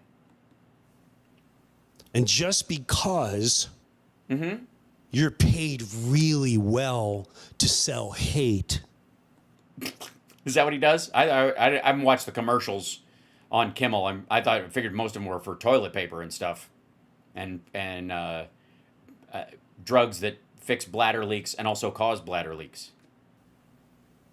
Some of us would put morals in front of that price tag. Oh, yeah? Oh, that's right. I see. So you're being a hateful prick in your basement for free or for clicks or for, like, lulls and views. But since he's getting a network paycheck, you're better than he is the theory. You can talk shit and be judgmental and full of, and basically say that anybody who had a reaction to the limited resources available during COVID, and the fact that people were actively like, fuck the vaccine, I'm not going to do it because the man in the system and stuff, but expected to be treated, those people were being hateful and evil, and they did it for a villainous reason, not recognizing that you had people like yourself who, if you ended up needed a respirator, there were only a few to go around, and you actively told everybody to go fuck themselves. Why should you get one if somebody else can't get one, and they're poor and they did everything they could? That'd be the thing. That's where that landed. Some of us. Not you. Some of us will go, no, not you, and not your dudes. I'll take the money. What do I gotta say? Hey, if you're not vaccinated, go eat some horse goo, Wheezy.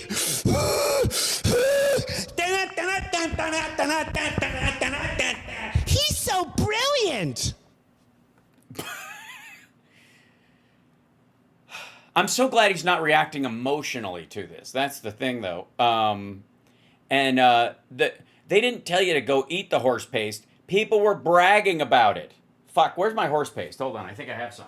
I do. Here it is. Yeah, this stuff right here. This is the stuff he's talking about. Safeguard. Yes. Fenbendazole. Equine dewormer. This is what people like Jim Brewer and Joe Rogan were bragging about taking in lieu of COVID. And they were getting it from veterinary clinics. And they were like all over fucking Twitter, and they were all over fucking chat groups and all kinds of shit. Like telling everybody where to get it and what the dose was. It is apple flavored. I have not tried it. I will also say that I found this, and I have two of them. I don't know where the other one is. I used it as a prop for Sexy Liberal. I found this in the bargain bin at one of those like outlet overstock stores where people return things that they haven't used. And apparently somebody stocked up on a bunch of this shit post-COVID, hoping that the QAnon crowd would roll in asking, where's the apple-flavored horse paste? And they had too much overstock, so they pitched some of it. And so there was a bunch of this in there with a bunch of Trump flags, by the way. It almost looked like an estate sale for a dead COVID maggot. Like where they just went through Dad's house and they found like all of his Trump flags and hats and his horse paste. The whole bin looked like that. I'm not kidding. Okay, so that's the stuff he's talking about. He's on our side. He's smart. He listens to the scientists. He listens to the specialist. He must be right. He's... You know what? I think we all owe Ted Nugent an apology. Because he manages to hold it together. I mean, they're basically the same person right now. They really are. Jim Brewer and Ted Nugent could be conjoined twins at this point. I've never seen them in the same room, for the record. On television. Quack, quack.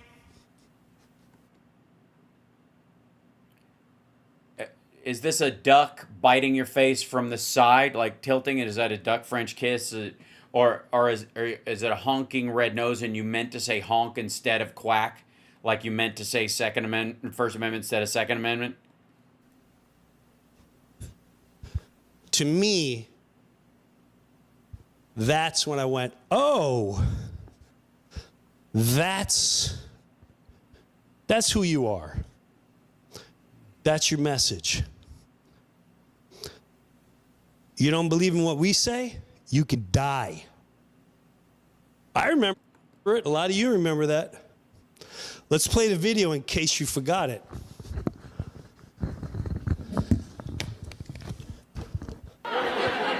I hope you had a relaxing Labor Day. It was not a fun Labor Day weekend COVID-wise. The number of new cases is up more than 300% from a year ago. Dr. Fauci said that if hospitals get any more overcrowded, they're going to have to make some very tough choices about who gets an ICU bed. That choice doesn't seem so tough to me. Vaccinated person having a heart attack? Yes, come right on in. We'll take care of you. Unvaccinated guy who gobbled horse goo? Rest in peace, Wheezy. Yeah, it's a edgy joke.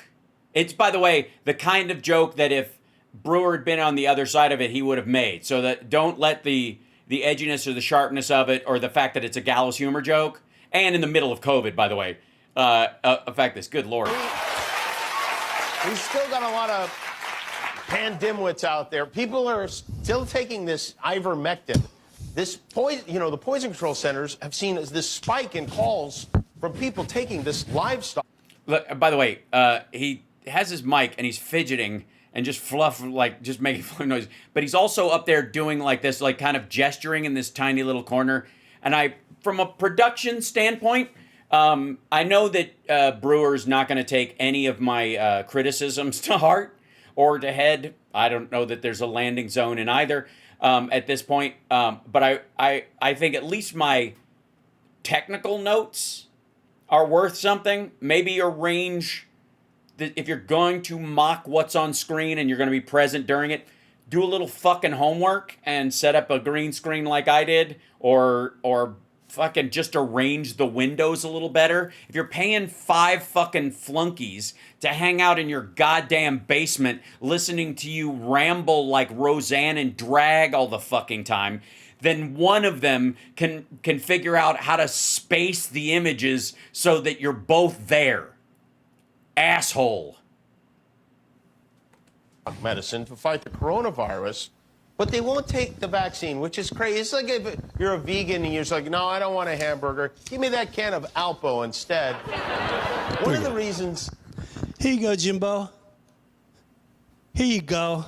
You like that?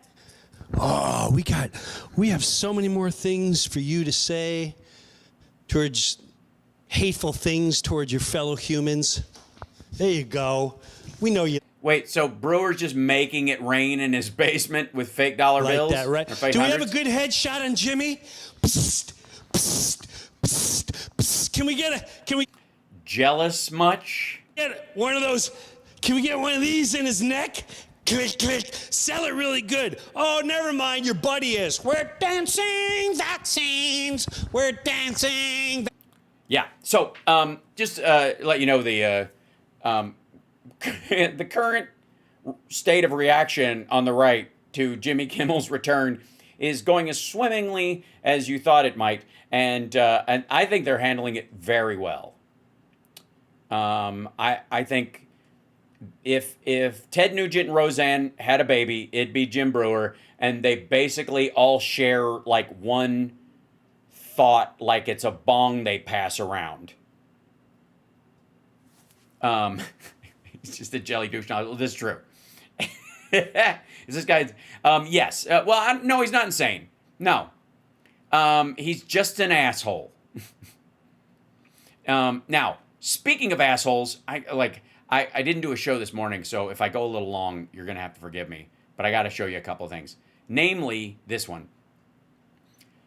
You know how Charlie Kirk was shot by a guy, and that guy was caught, and that guy wasn't part of a bigger group so far, anyways, that they found, but may have had people who thought like him that didn't urge him on directly, but he might have bought into it, that kind of stuff, just like every other fucking school shooter who hangs out in shitty chat rooms and shit like that. And that's how it turned out, and how Ryan Routh was not tied to fucking CIA underground. He's just a dipshit who represented himself and then tried to stab himself in the neck when he was found guilty of being an asshole and trying to kill somebody, or even like Thomas Crooks, who Trump's like, looks like just a crazy guy. I don't know. When he was a candidate, he's like, what's all the phones about? And how is he's literally like, and then they get in there and his own people are running shit. And he's like, that's just a guy, crazy guy. People are crazy, right? People are just crazy. It's amazing how they wind it down. Well, you know, Charlie Kirk was murdered by one of those people. And then now it's, the case is moving along. There's still open questions, but, the idea that it was some sort of subplot is dying a slow death. Nope. Jimmy Dore with Candace Owens. No exit wound and no blood. Okay, first of all, holy shit, lady. I don't know if you saw the same video I did, but fuck off. No blood. Like, what a weird thing to say. And what a weird thing to applaud. Here's Jimmy's thing. Candace Owens proves Kirk assassination story is a lie. So, okay, just so you know, Team Dorr and Team Owens on the same side, and they believe that that Tyler Robinson didn't do it. So whatever people tie them to, if there's the trans boyfriend angle, all that kind of nonsense, has nothing to do with anything. And if the right tries to sell you that, they're trying to move you away from the real story. This is the breakup that's happening in MAGA right now. This shit. There are so many things about this Charlie Kirk assassination that the FBI story makes no sense. None of it. By the way, apparently the Greg Kelly, I'm confused by simple details and anything I ignore doesn't exist, is spreading like wildfire throughout right-wing media. If you actively avoid a detail, it is not your responsibility to find that detail out. It is that detail does not exist, and anybody who insists that it does is on team conspiracy. And it's obvious that they invented those text messages. Those aren't real. So Candace Owens has a take on this. Right, she's got several. We've watched it. Yeah, like she doesn't believe that kids that age would say "my love." And let me guess what it is. She thinks a bullet has a secret dick. That's what I think. I suspected the same thing, Jimmy. We've all suspected that. That's a Bridget Macron trans joke. Because fuck trans people. By the way, I'd like to remind you that any chance Jimmy and Kirk get, they will throw in, apropos of nothing, something anti-gay or anti-trans. Not a moderating thought, not an attack on a hypocritical trans person like, Caitlyn Jenner or something like that. But just a jab for no fucking reason. Just for the record. But here it is. Here's what she says. The gun was found in the backyard of someone that I know. We all know each other. And it was found by a chicken coop. Like, you could describe it as a wooded area, but, it's pretty suburban here. And it was found by her chicken coop. Yeah, it's the kind of suburban where they have a chicken coop, which is not your run-of-the-mill suburban, but sure. The locals are theorizing. Again, we have no proof of this. Don't let that stop you, honey. Go for it. Come on. This is what they are saying. Yeah, they're saying, look, who fucking drops their gun near a chicken coop, okay? Where somebody's going to check the eggs, huh? Is that they're not being honest about the fact that the house right next door to where the gun was found is a mysterious... I don't know what this fucking... mysteriously vacant home that is owned by the university itself. A mysteriously vacant home that is owned by the university itself. That's next door to the chicken coop. That's sort of kind of where the gun was found, in a wooded area near the chicken coop, on the area next to perhaps the mystery house. And that is where they believe that the true shooter ran to. Sorry, who's they? The university? Sorry. So the university is renting out an assassin's quarters now. UVU has like a what is it? A foreign exchange program with? Do they have a minor degree in assassination that they run there? It's like a cultural exchange? Following the assassination of Charlie Kirk. They think, and again, they're floating a theory. Who the fuck is they? Wait a minute. They? The people at the chicken coop? What are you talking about? Here. What? Again, wait. No. I'm going to need to back up and find out who the fuck they is. Who's they? Who is they? Them. Only they know who is them. That Tyler Robinson was instructed to merely drop off his gun. Yes, that's exactly right. Drop it off for cleaning and polishing so they could deliver his DNA to the mystery house. Okay, walks onto campus to simply drop off his gun.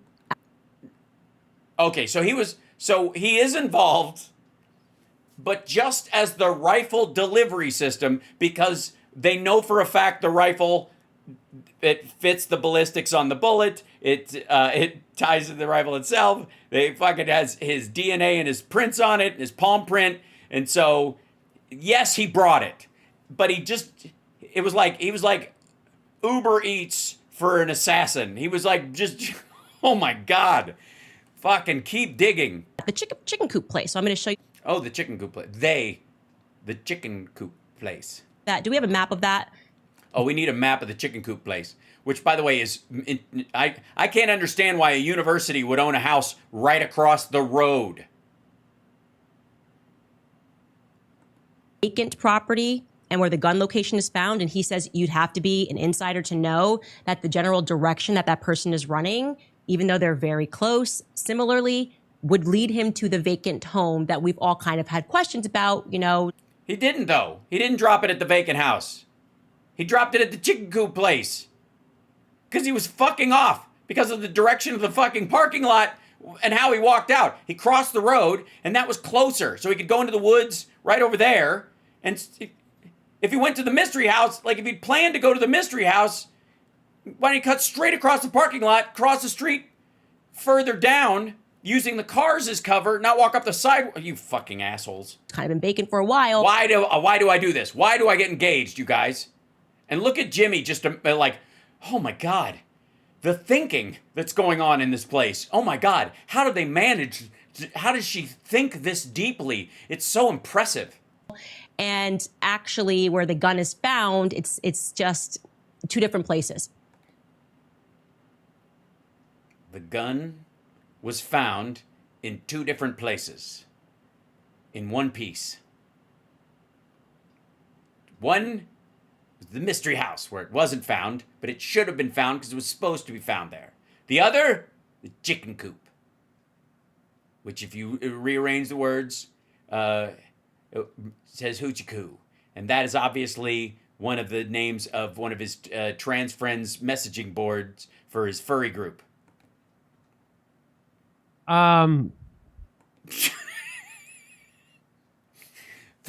Break it down. Break it down, Jimmy. Help us out here, man. Explain to us chicken coop. Like, it's like spa, not spa. It's chicken coop or not chicken coop. These motherfuckers. What do you make of that, Kurt? Please help me, Kurt. I don't understand what she just said any more than she does. What I make of it is they got a bunch of crash dummies on deck to do the technology to make these stupid Lee Harvey Oswald MK people. It's proprietary, so stay. Okay, all right. So they got one, instead of just one lone assassin they created through hypnosis and chemical engineering, they've got multiple ones so that the chance of the plot is easier to foil. Actors like Pegasus, they have it. So, hey, Bill Ackman could have it. It doesn't necessarily have to be directly Mossad. Right. If you're very wealthy, you could afford Pegasus, or you could be in the mega group. Oh, I see. So basically, there's an MK Ultra app you could buy, and you can just use it for, like, private industry has their own MK Ultra. Like, before it was just the government and the CIA that could do it, but now you can license it for a fee. And do cutout work for the country you love. I'm not saying it's directly connected. It does. No, you don't have to. You just infer it, you're too much of a pussy to imply it. So you allow for the inference thereof. It's the Tucker Carlson coward backup of, like, I'm just asking questions by making a bunch of statements that seem crazy to me, but I'm just asking, does that seem right to you? The details I've put out without the corresponding conflicting evidence that would break it down, where I just tell you A column, but the B column that tells you that A is wrong, I leave out B, say all of A, and go, does that sound like, if you knew that, if you heard that, would that seem weird to you or what? Right, that's the plan. It have to be. They got all these glassy-eyed patsies all over the place. It's like, oh my God.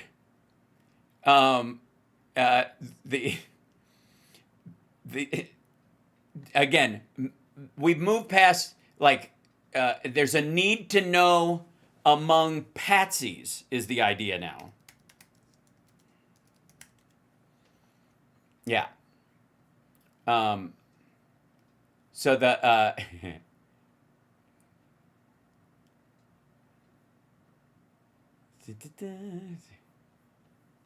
yeah, hold on. Here we go. And they made them with the internet. They don't have to put a chip in your head. They already They don't need a chip anymore. Chips are so 1970s. Also, Pegasus is a software for spying on people. It's not a programming tool. You can't like he was saying you can use Pegasus to like blackmail people, but you can like make your own MK Ultra to like brainwash these people and turn them into assassins. That's what he's saying. That's the part I'm pointing out. did it. They did it. So if you believe... No, they didn't. They did not. No, they didn't. And if they did, you have no evidence that they did. You're just asserting that because you think it happened before, it's always happening. That's the god of the gaps in this situation. It's just spackle it shut with eyes wide shut, MK Ultra, Illuminati spackle. Deep state. Just deep state it. This is the least... I kind of blanked out at this part. This is the least nonsensical thing so far of it. This is the least nonsensical part of it so far. She hasn't said anything. She just said that there's an empty house that she thought that's where the killer would go, and he dropped it off near another house, but not at that house, in the woods near the fucking chicken coop, to come back for it later, and she was expecting they would follow. I don't know. Like, she lost me at this whole, like, there's a plan that he didn't follow. So now there's two of them. Nonsensical to me are the video, the thing about the 30-06 rifle. Yeah, we're going to get to that next. Yeah. But this thing, I don't even know again. So he's got the whole gun when he jumps off the roof. He didn't disassemble it and reassemble it. You can see the whole fucking rifle. You can see the whole thing. But the whole thing about the abandoned house, the empty house, which has nothing to do with this except that it exists. And it's not abandoned. It's empty, but they own it. The school can use it. It's like a comedy condo for professors. So the whole idea is the guy took a gun, somehow he had it disassembled, got on the roof, assembled it, and somehow... Which is not hard. Had the scope line up. Like, that takes a while. You have to take a couple of... I'm not a ballistics expert. He like hammered it. Not a ballistics expert. Because that's in case you don't know the technical term for a guy who shows people how to shoot good, it's a ballistics expert. That's the...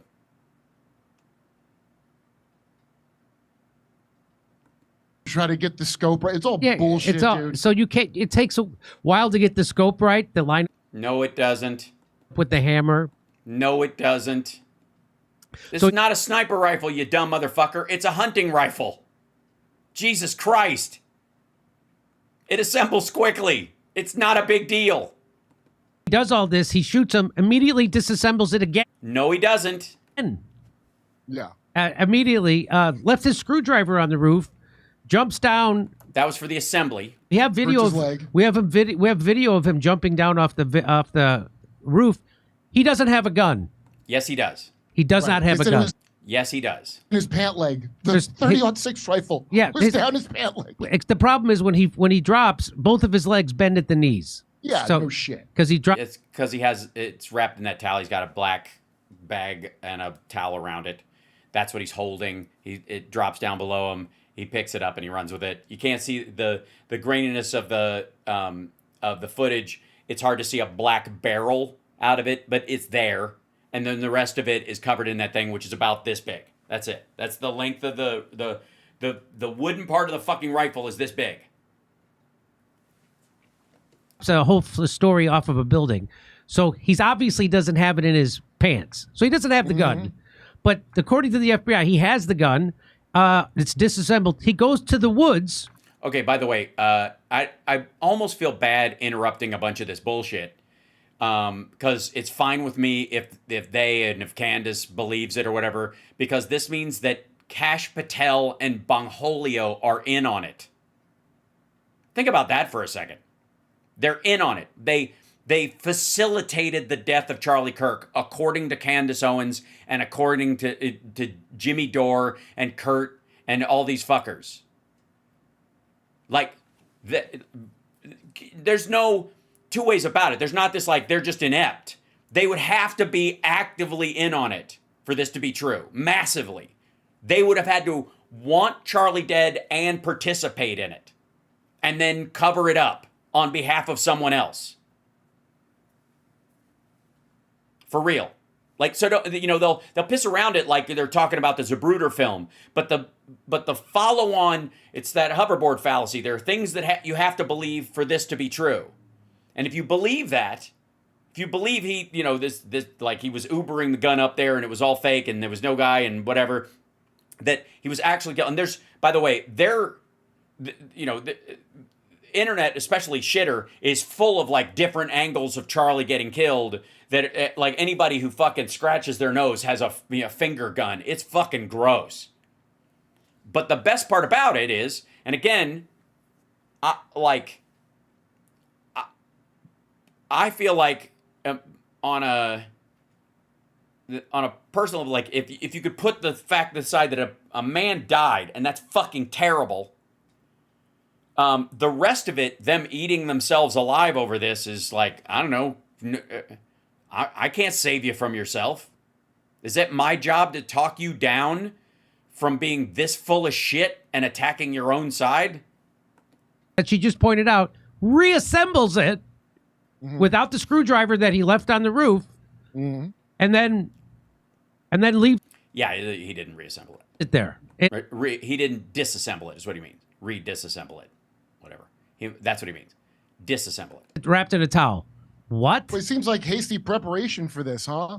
Almost like Charlie Kirk had just pissed off somebody bad recently. Seems And like, they yeah. threw this together real quick because Utah is one of the most fuckbag corrupt states there is. Remember Van Miller, who got stitched up by that sheriff as being a potential Trump shooter? I just had him on my show, Derper Kerp.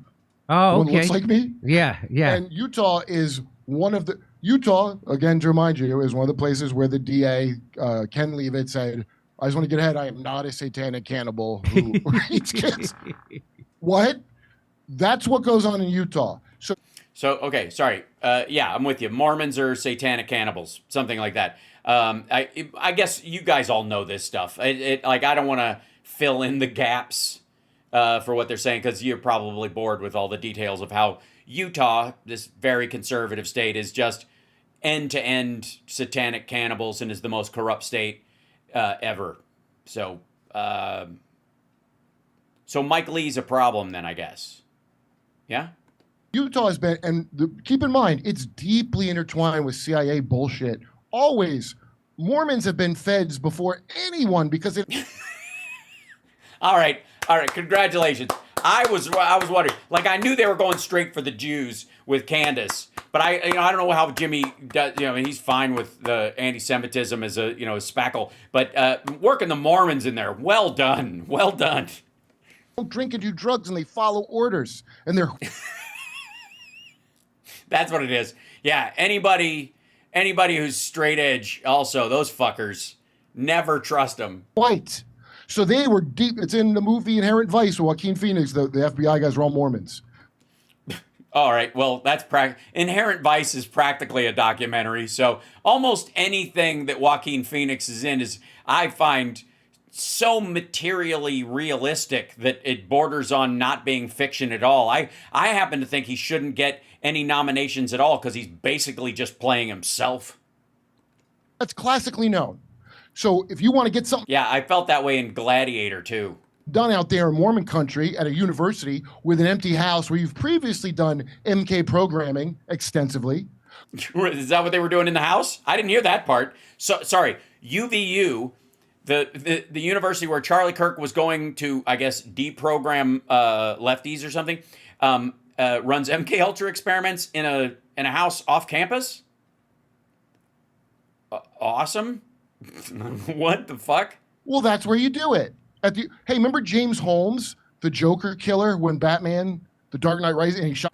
Yeah, and Aurora, the shooter in the theater. Up the theater? Yeah. In Colorado. There's video of him giving a lecture. He's got the same glassy look as this guy, and he.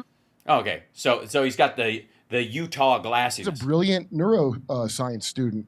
Unfortunately for him, his therapist was an ex-CIA guy. Oh, wow. Much like Kanye. See, that's what does it. Yep, his therapist. It was once he started going to therapy, that's what did it. West's personal trainer. You know, the one that said he's going to have him committed? Mm-hmm. His personal trainer. You ever have a personal trainer that had power of attorney? Didn't Richard Simmons? So this is proprietary. That was his massage therapist, I think.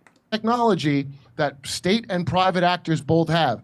The president of Slovakia. Oh, so we can all get it? How much? Can we set up a GoFundMe? I plan on I'm going to create an MK Ultra house that deprograms COVID panickers and teaches everybody who has violent tendencies to be nice. I mean, it'll be like an unsassination program. I was going to look into Pfizer. I made a joke. Oh, this guy wants to get shot. A 72-year-old man or something with no history of violence shoots him out of nowhere. Yeah. The random shooters aren't random. They make them. That's right. And yeah, this is at UVU. And how about the guy who pretended that he was the shooter? The guy who looked like Bernie Sanders. Who just so happened to be at the Boston Marathon and 9/11 and told the cops he had child porn on his phone. Yeah. He didn't tell them. He didn't want them to look at his phone, and when they looked at his phone, they found it. He didn't say, I have child porn on my phone. So, what? Yeah. You notice how, like, again, this goes to the Candace Owens thing. Do you notice how, like, little details, like, they just blow past them, and it becomes a massive, like, support beam for the conspiracy? Like, that's a big thought. This guy told them he's got child porn? Like, that is a girder that holds up an entire section of this horse shit. And just like Candace saying it was a shotgun at one point. Like, there are people who are saying he was shot that far from a shotgun. I don't think so. Right? So this was obviously... Because she misspoke, and that was enough. That carried it. An operation. It wasn't a lone nut trans lover who did this. This is not what happened. No, definitely not. Absolutely. It was a bunch of lone nut. Some may be trans lovers, some not, but they were given short elementary orders. They trained an assassin with a glassy look to climb up on a roof, assemble a gun that they never fired, but managed to have the only bullet that went through Charlie come out of it, and then carry it away and hide it, but for somebody else who wasn't there that you can't say who they were. I don't know what the fuck is going on. You know, we could skip all this because of Benjamin. Yeah, just skip it. Netanyahu's insane. I didn't do it. Yeah, video. Yeah. Done. It's done. They did it. Yep. There's no way you would make something like that if you didn't do it. Well, yeah, if the right wing who you're counting on to support you, if they're all starting to say that that's groundswelling, then yeah, you are. You're not going to give a shit about the rest of the. It's not a general media statement that's aimed at a specific group. And why do we have to go to Candace Owen to get this kind of reporting? Why? I don't know. You know what I mean? Like, who else is giving it this much thought? Anyways, where were we? Chicken coop? They're reporting this on CNN and Fox News. Because it's not true? I mean, believe me, I'm sure if it were true, they'd love it. And ABC and MSN. Why do they do it? What? I got to go to Canada. Her backers don't like them, probably. That's why. That's why. She has backers. They're probably some kind of Catholic thing, which is fine. I don't care. But that's why. Yeah. I don't care. I mean, the pedophile network being what it is, and obviously Opus Dei and the control of things, but obviously in line with the CIA at one point, for like overthrowing certain areas, and of course the Vatican doing all that kind of stuff. Like, Kurt's problem is every door has a massive conspiratorial organization behind it. And let's face it, you got to join a gang in prison. You can't just be out on your own like Jimmy Dore. You might get an integrity award, but you're going to get your iPhone hacked through two-factor authentication. That's right. They did it. So Candace Owen. Did they? They did it. They hacked your phone. And what did they put on your phone? Because they're not going to hack it just to see what's in it. That's boring. Right? I didn't put that. I didn't download that. They put that there. Right, Jimmy? Isn't that it? Has seen some video footage that nobody else has seen. There was a camera right there behind Charlie Kirk, and she talked to someone who got it, and she got to view it. And I saw it, and I thought there was a big blood spurt. It was really awful. If you get shot with a 30-06 bullet, that is going to create. It will probably blow your whole neck off, right? It practically did, asshole. And they're killing bears. So she said that. Well, here I'll again. Like, it's fucking gross. These guys are talking out of their ass.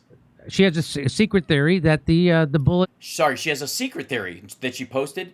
You're reading Shadow of Ezra. That's a fucking QAnon account. Candace Owens says she has now viewed the footage from the camera positioned behind Charlie Kirk at the moment he was taken out. She claims the video is not gruesome and, from that angle, shows no blood at all. Yeah, the front of his neck exploded. There wasn't an exit wound on his back.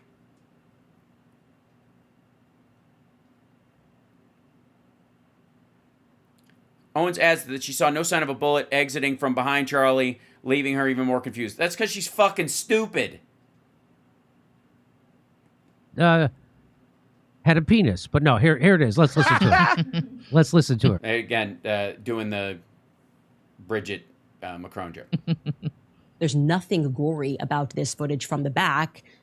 The thing that really stood out to me, and I just kept asking him to replay it over and over and over again, is that there's no blood. There's no blood. Oh my fucking God.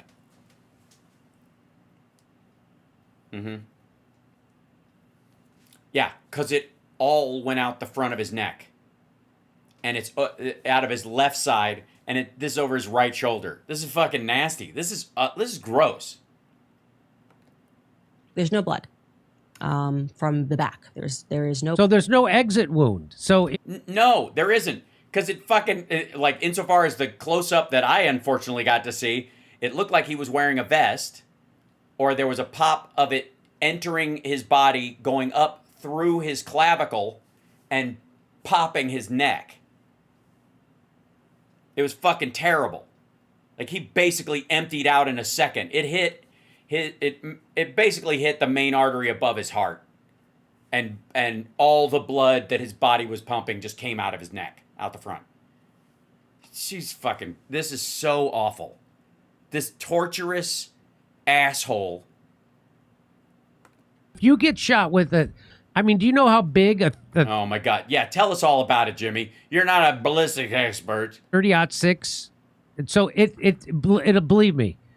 Believe you. Anybody. Look, Jimmy's a shooter. He knows. Jimmy goes hunting all the fucking time. Completely obliterate. If you got shot in the neck, it would completely blow your neck up. It blew his neck up. It did. So not only is there no blood coming out of the back, there's none. So here we go. Sorry. Again, first of all, the idea that somehow, like, he wasn't shot here and it didn't all come out this way. The other thing, too, is that if you're going to say he was shot from behind by somebody, then there would have been an entry hole you would have seen from that camera.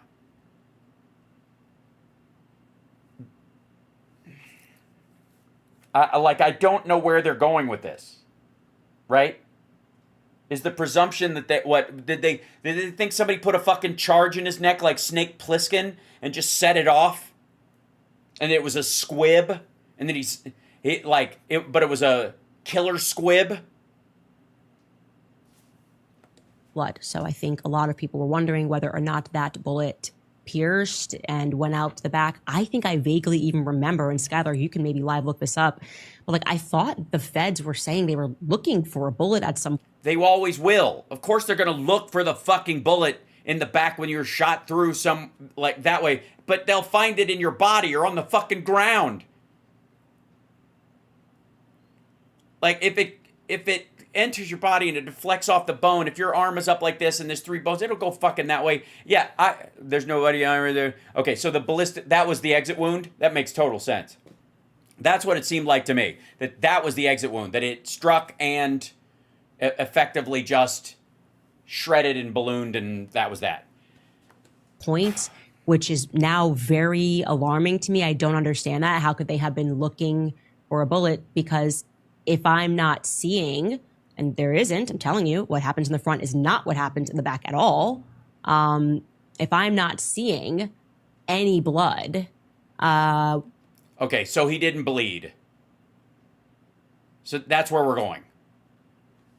Christ almighty. Like, I don't even... What are they presuming? Yeah. what are we to take from that? The only thing that could make sense, if what they're saying is true and that person took the shot from the place that they are saying that individual took the shot from, it would suggest that it was inside of Charlie, right? And they would know that. The feds would have known that. So they would have communicated that they were never looking for a bullet. All right. I don't know when you're talking about it. Like, they're going to look around the fucking space and in the autopsy. Also, if they didn't find it in his body and part of him was obliterated, it could be anywhere. What the shit? This is yesterday. They're playing this. As far as what she's playing, I have no idea. And that's the problem with stacked conspiracy theories that are built on new information all the time, and then, like, ignored information when it doesn't fit with what they're talking about. Is it becomes this stack, like, we're watching a conspiracy theory snowball together, and Jimmy's just fucking here as a fluffer. Like, he's zero contribution. He's just jacking this whole thing off. Because remember, one shot. So I'm very confused. Yeah, we know. Very confused, not by what I saw, but what I didn't see. Okay? Okay, well, he's going to... And what she didn't see was an exit wound. Okay, yes, you did. That was the front of his neck, effectively. That's what she didn't see. She didn't see an exit wound. And I don't see what the problem is, actually, Candace. A bullet that is designed to take down... Oh, fuck, he's reading a fucking joke. Look at him. He's got one of Kurt's jokes on a piece of paper. And I say joke in quotes because it's usually smarmy comment. A full-grown moose, it will just stop traveling when it hits a guy's neck. I mean, it was probably manufactured by the same people who made the bullet that did the loop and shot John F. Kennedy from the wrong direction. Maybe that's what... See, yeah. I think that was an attempt at a joke. Fuck me. That was magic. Yeah, local police said he wasn't wearing body armor or the like. That was on day 2. Yeah. So the idea, though, is that it entered in here and like around this part of his clavicle. That's what that fleck in the shirt looked like. I mean, again, everybody's going to break the shit down. And we're using, like, low-res video blown up, and so there's all sorts of assumptions. I would rather wait for what the autopsy says and the trial. That's where we will find the real information about this. But, like, effectively just hitting in here, collection of bone, and boom. Like, that's not uncommon. You can shoot a deer like that, and it will have a similar hit. This is miracle. She's absolutely right, by the way. A 30-06, is that how you say it? 30-06. 30-06 is used to kill bears and large game. They are also used to kill multiple targets with one shot. The carnage a 30-06 round causes is violent. I'll leave it at that. Yeah, it was violent. So here's a guy agrees in their fake story. So here's a guy who shot a watermelon at 150 yards. Yes, a watermelon does not have bones. With a 30-06. Let's watch what happens. Can't tell what's watermelon and what's brain blood.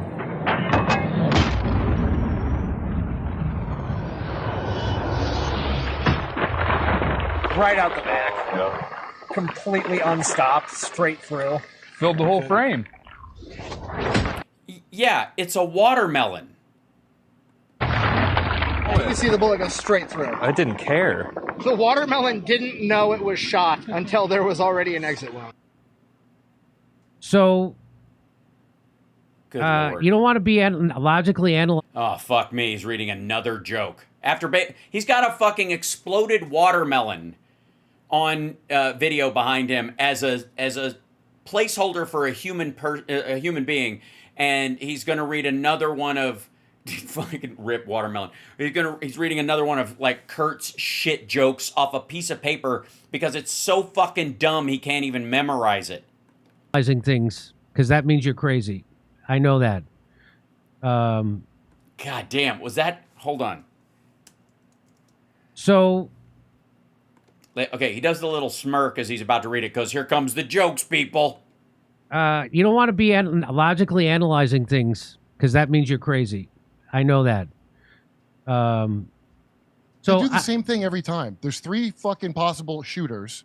You never know who the actual shooter is. This is every shooting.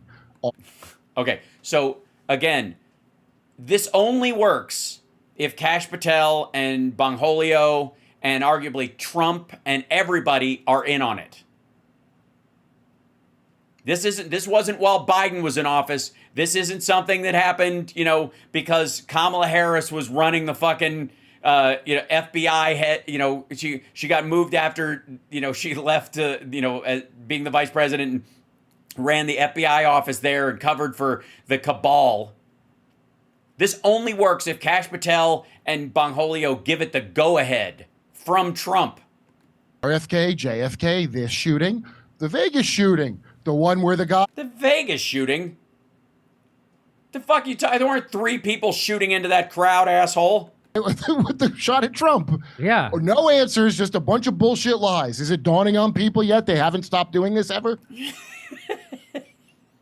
Sorry, I know assassination's a very serious thing, but my favorite thing is that, by the way, all assassinations have a single pattern, and Kurt has broken the pattern. I don't know why they keep trying it. I would change my pattern if I was those guys, because Kurt's onto you guys. I'm just saying. So you telling me that the Mossad went out and bought the wrong rifle again? That's another joke. Is the Mossad bought the wrong rifle again? And that's the end of it. That's where you're going. They bail out on that. Oh, and then he sells ginger and orange peel and mint, and if you take them, you'll look as healthy as Jimmy, who I'm fairly certain is younger than I am, like him and Alex Jones. Just say it. That's nothing sells supplements and builds trust like assuming that the FBI that serves under the guy you supported in the election pulled off a triangulated assassination of somebody on their own side. Okay, now I went over again. God damn it! There's so much stuff. Can I show you real quick? I'll give you a sampling of something. Look who showed up on Peanut Butter Dickhead. They will always bend the knee. Nick Fuentes is the avowed white nationalist. The dude who's pulling that whole like don't live near black people and that whole deal. All right. Peanut Butter Dickhead was I guess he was too above the fray, too dignified to have somebody like Nick Fuentes on. And then he saw the clicks and the numbers and the subscriptions, and then it's like, come on in, buddy. But here you go. This is Nick Fuentes alleges Ben Shapiro called for ethnic cleansing, population transfer of Palestinians. This is where the right is eating itself over Gaza. Oh, be prepared, by the way, to find yourself agreeing with Nick Fuentes about Palestinians, but don't think for a second that that also means he means well for them. He just doesn't want any of them here. One of the things that white supremacists took from the creation of Israel was that it was, in many ways, one of the biggest acts of anti-Semitism in world history, which was based on this idea of, okay, you don't have to go home, but you can't stay here. And so you create Israel so the Jews can go there because we don't want them killed, and that's wrong. We've been through that, and it's terrible, and we don't like it, but we don't want them in our country. So let's give them a country in an area where, fuck it, and we have this little, the British area. We'll give them that, and around that area, left over from all the fighting. You hang out there. Just don't come here. That was the sort of the side plan, the soft anti-Semitism of the creation of Israel. That's one of the prevailing mythologies or thoughts around that. Okay, there's another version of that that comes from these guys, which is they want a Palestinian state. They want a two-state solution so the Jews can go home and the Arabs can go home. That there don't need to be any Arabs in, if we solve Middle Eastern peace, it's not because we care about the peace down there. It's so that the Arabs that are in our country can get the fuck out. That's what they're talking about. Just say it. Yeah. So it's interesting that you're interesting getting under so many people's skin, even though you're not yet that influential. You may be amongst your circle because not that influential. Motherfucker, you wouldn't have him on if it didn't guarantee you clicks. That influential. Fuck you. I got news for you, dickhead. He's actually more influential than you are. How do you like them apples, you prick? I'm not kidding. Nick Fuentes is more influential on the right than Peanut Butter Dickhead ever will be. That's why he's on. What are you fucking doing? Is this a charity show? I don't think so. people probably know you're going to be somebody, you're going to be a player, but in the public eye, they don't know you. You're going to be a player. You're not a player yet. But I bring you on here, and that's going to guarantee you're a player. They're trying to defame you early on. Yes. Is that a pretty good description? Yeah, they were trying to throttle me in the Okay. clip. So that happens. Amy Faulkner sent. Oh yeah. By the way, you're somebody said it in the chat room, but you're absolutely right. If Nick Fuentes had his way, Peanut Butter Dickhead would go the fuck home to Iran. Just saying. Like, he doesn't want Peanut Butter Dickhead here. I would say he's probably on the fence about Vinny too. This to Cassie. Cassie then sends it to Reagan Battalion. Reagan Battalion posts it, and now you're saying you're being canceled. Define canceled.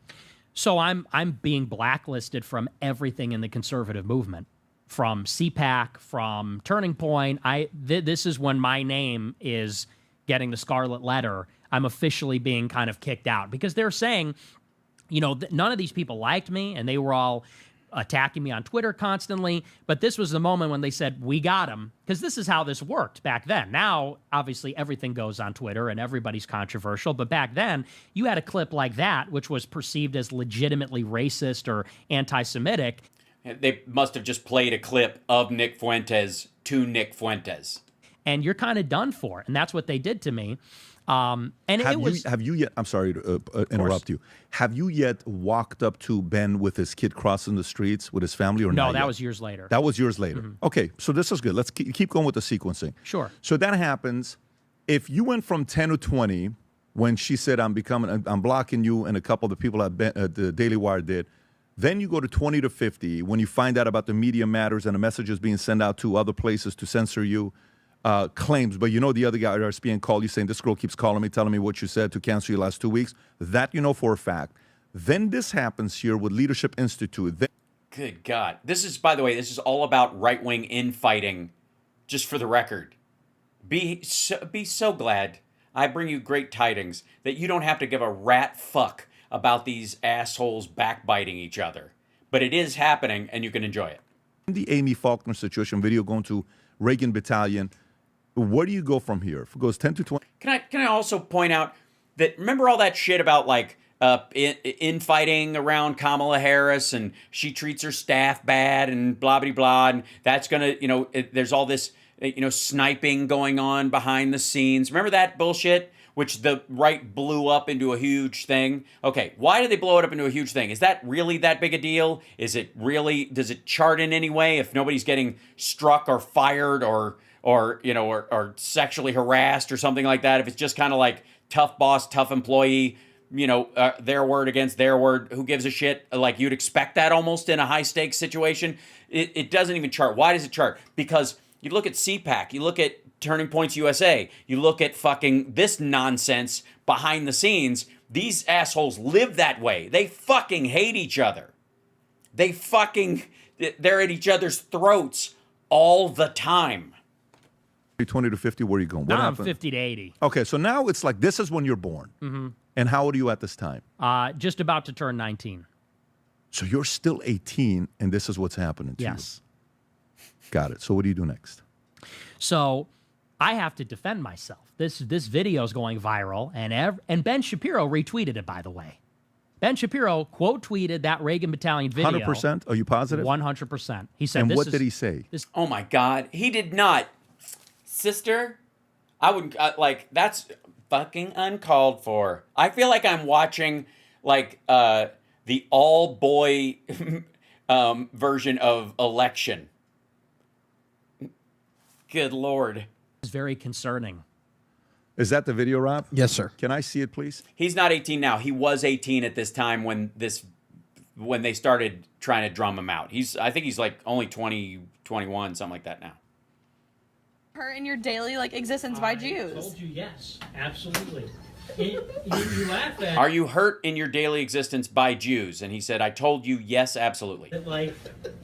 How so? Can you? Would you say that me having sex with my dog is the same thing as me having sex with a black man? No. But they would both be degenerate. Oh, this.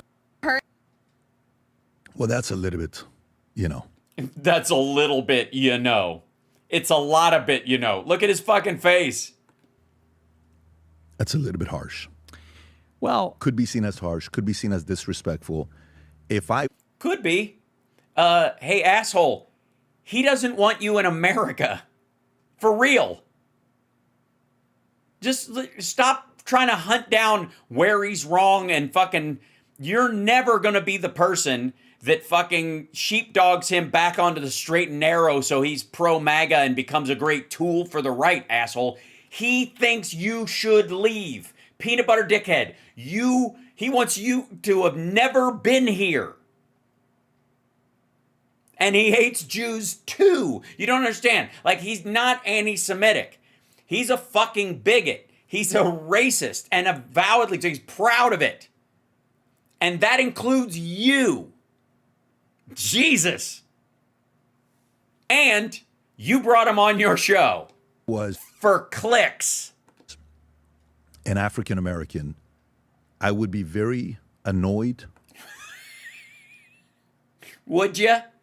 You'd be annoyed? Upset, frustrated, angry with you, and somebody could say that is racist.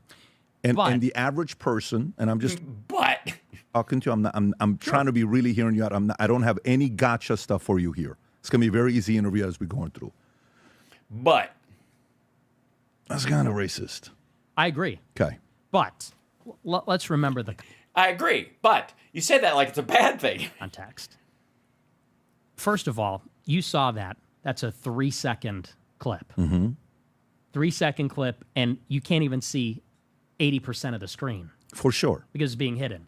Now, you and I both know the way that we talk on a show like this is very, it's like anything. You got to know your audience. Now, that's a 3 a.m. conversation with 18-year-olds. I think that we're all talking about, we're all political people. By the way, I'm all... Look, yeah, you don't have to tell him this. Peanut Butter Dickhead has had a lot of 3 a.m. 3 a.m. conversations with 18-year-olds. It's, blah, blah, blah. Who hasn't in his world? So with you there, okay? Because I'm not one that condones that behavior. I've told my kids, I swear to God, if I ever had a conversation with my boys last week, I said, if I ever hear you use the N-word, I swear to God, you're not going to like what I do to you, okay? They were going to school. My kids were going to a school, one of the best schools in Florida that has the highest SAT scores and the highest focus on math. The owner... And that word gets, at that school, used everywhere. It's like you can't go to that school without that becoming part of your vernacular. Of that school's son says the N-word, who's a white guy, says the N-word. The father who owns the school, the board decides to kick his own son out of his school. Very weird situation that happens. So we're having this... I don't know. It didn't sound weird to me. It sounds fair, actually. I think maybe that's why you think it's weird, asshole. Maybe the shocking part to you is that, look, I'd understand if any other kid said the N-word and got kicked out, but the guy owns the place. Like, what? I don't know. So the rules apply to everybody equally? What a terrible fucking thing. Also, Florida, no surprise. Have a conversation. And one of my kids just went to Yale for 3 weeks for some summer camp that somebody else was holding in Yale. But he goes to Yale and comes back just blazing the N-word just when he's ordering iced tea. Just like, He's been hanging out with Bill O'Reilly. Like slightly different language. You're kind of hearing what's going on, right? And I'm 46. I can't judge you because during my time, That dude is a decade younger than me. That guy is 10 years younger than me. Huh. I am 10 years older than Peanut Butter Dickhead. Well, but I've also accomplished quite a bit, so that makes sense. Instagram didn't exist, Snapchat didn't exist, YouTube didn't exist, phone cameras didn't exist. And let me tell you, there's a lot of stuff we did at nightclubs and Army and videos were on the way we speak at 2 o'clock in the morning. Maybe not at this level. I've never said anything like this, but I understand that it's riskier. So at a young age, you have to be aware you're a very smart guy. You have to be aware that that kind of stuff gets caught. It's going to make it to public. So one, the responsibility is on you. But two, you have a higher risk you're going through because you're part of the social media family. Not social media family, social media. It's a great, no. Live with that one. Social media family. Run with that. A generation that we didn't go through at 46. Well, and I learned that lesson the hard way, but what is the lesson? The lesson is that... that's why he's on. Not only is it okay that he's a fucking bigot, it's not only, what you said was unacceptable, but you can find him on Connect. Oh my fucking God. This is what this is about. Like this went from an interview to a licensing agreement. This is what this dumbass does. Valuetainment and all this shit. They have this Connect. It's basically Cameo. It's his own private version of Cameo. And people can make money talking on it. And it literally is just Connect. It's Cameo with the dumbest fucking name of any app ever. I will stand. I've been looking. Connect.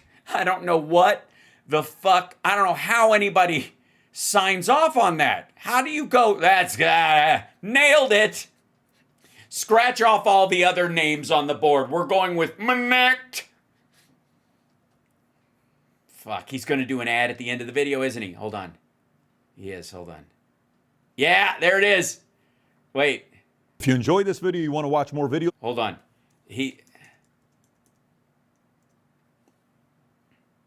To take this approach with you. Hi, I'm Nick Fuentes. If you want to text me or call me or ask me a question, you can find me on Connect.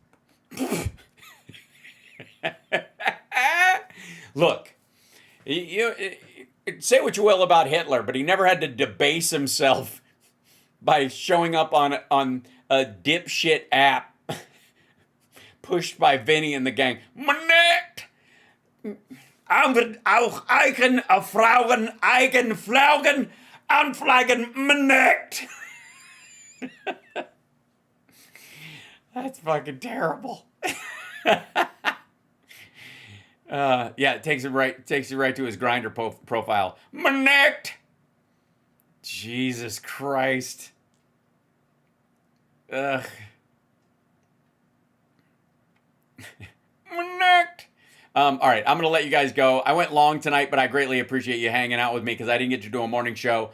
Tomorrow is my birthday. So, and we've got, and I've got family FaceTime, but I also got dinner plans. I might do an earlier show just to hang out with you guys. And right now, and this is, well, let's talk turkey for a minute, shall we? I've got tonight, it's my goal setting workshop. That's right, ladies and gentlemen. What I'll be doing this evening is setting my goals for the next year. And it's a little workshop I do myself. I block out some time, get myself a pot of tea, sit down with my notebook, and I plot out for the next year what my goals are. They do not include being on Connect, but I will share some of them perhaps tomorrow as I go through these things. And some of them are kind of like ongoing check-in goals to get me to the next level of what I'm doing. One of them is like kind of an extraordinary big step forward that I really want to put a lot of attention and effort into and that kind of thing. But I just do that on my birthday every year. So I'll be doing that tonight. And then tomorrow's my birthday. So I'll do like my show will be on at an odd time. Let's just put it that way. And I mean, there's a chance it might be at 4 o'clock, but there's a chance it might be earlier. I don't know. I haven't decided yet. It's my birthday. But I will check in with you guys on that day, and I want to thank everybody for the super chats today. Oh my God, you guys were so sweet. I did a goal on it, and I'm overwhelmed. Thanks to everybody who became a member as well, and people who gifted memberships on top of that. I really appreciate you guys. Ron, thank you so much. I like the last 24 hours have been really lovely. Summer and I getting to, I was really happy to have her at a show with me. We both work a lot, so it was lovely to have her there. And then the Ozzy tribute was just fantastic.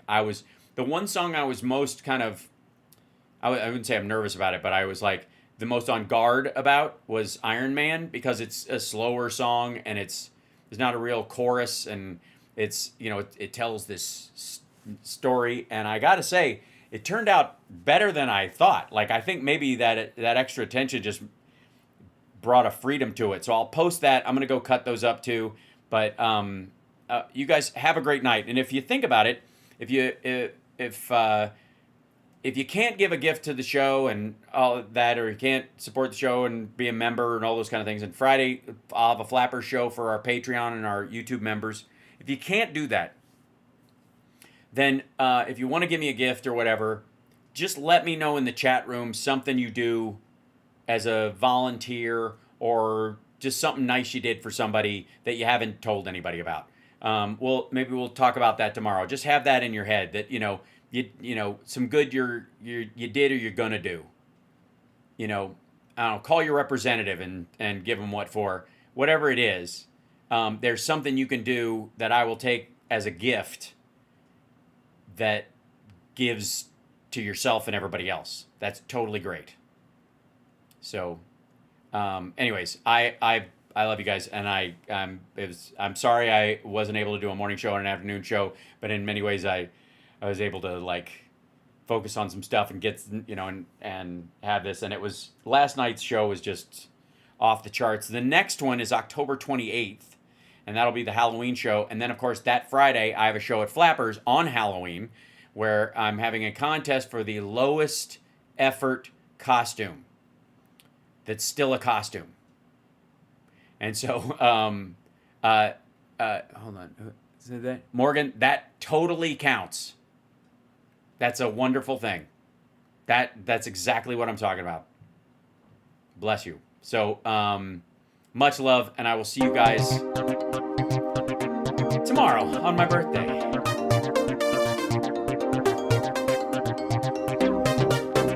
Just, here's another gift you can give me. Have a good night. Treat yourself. Smile a little bit. Do yourself some good. Appreciate yourself. That's a gift.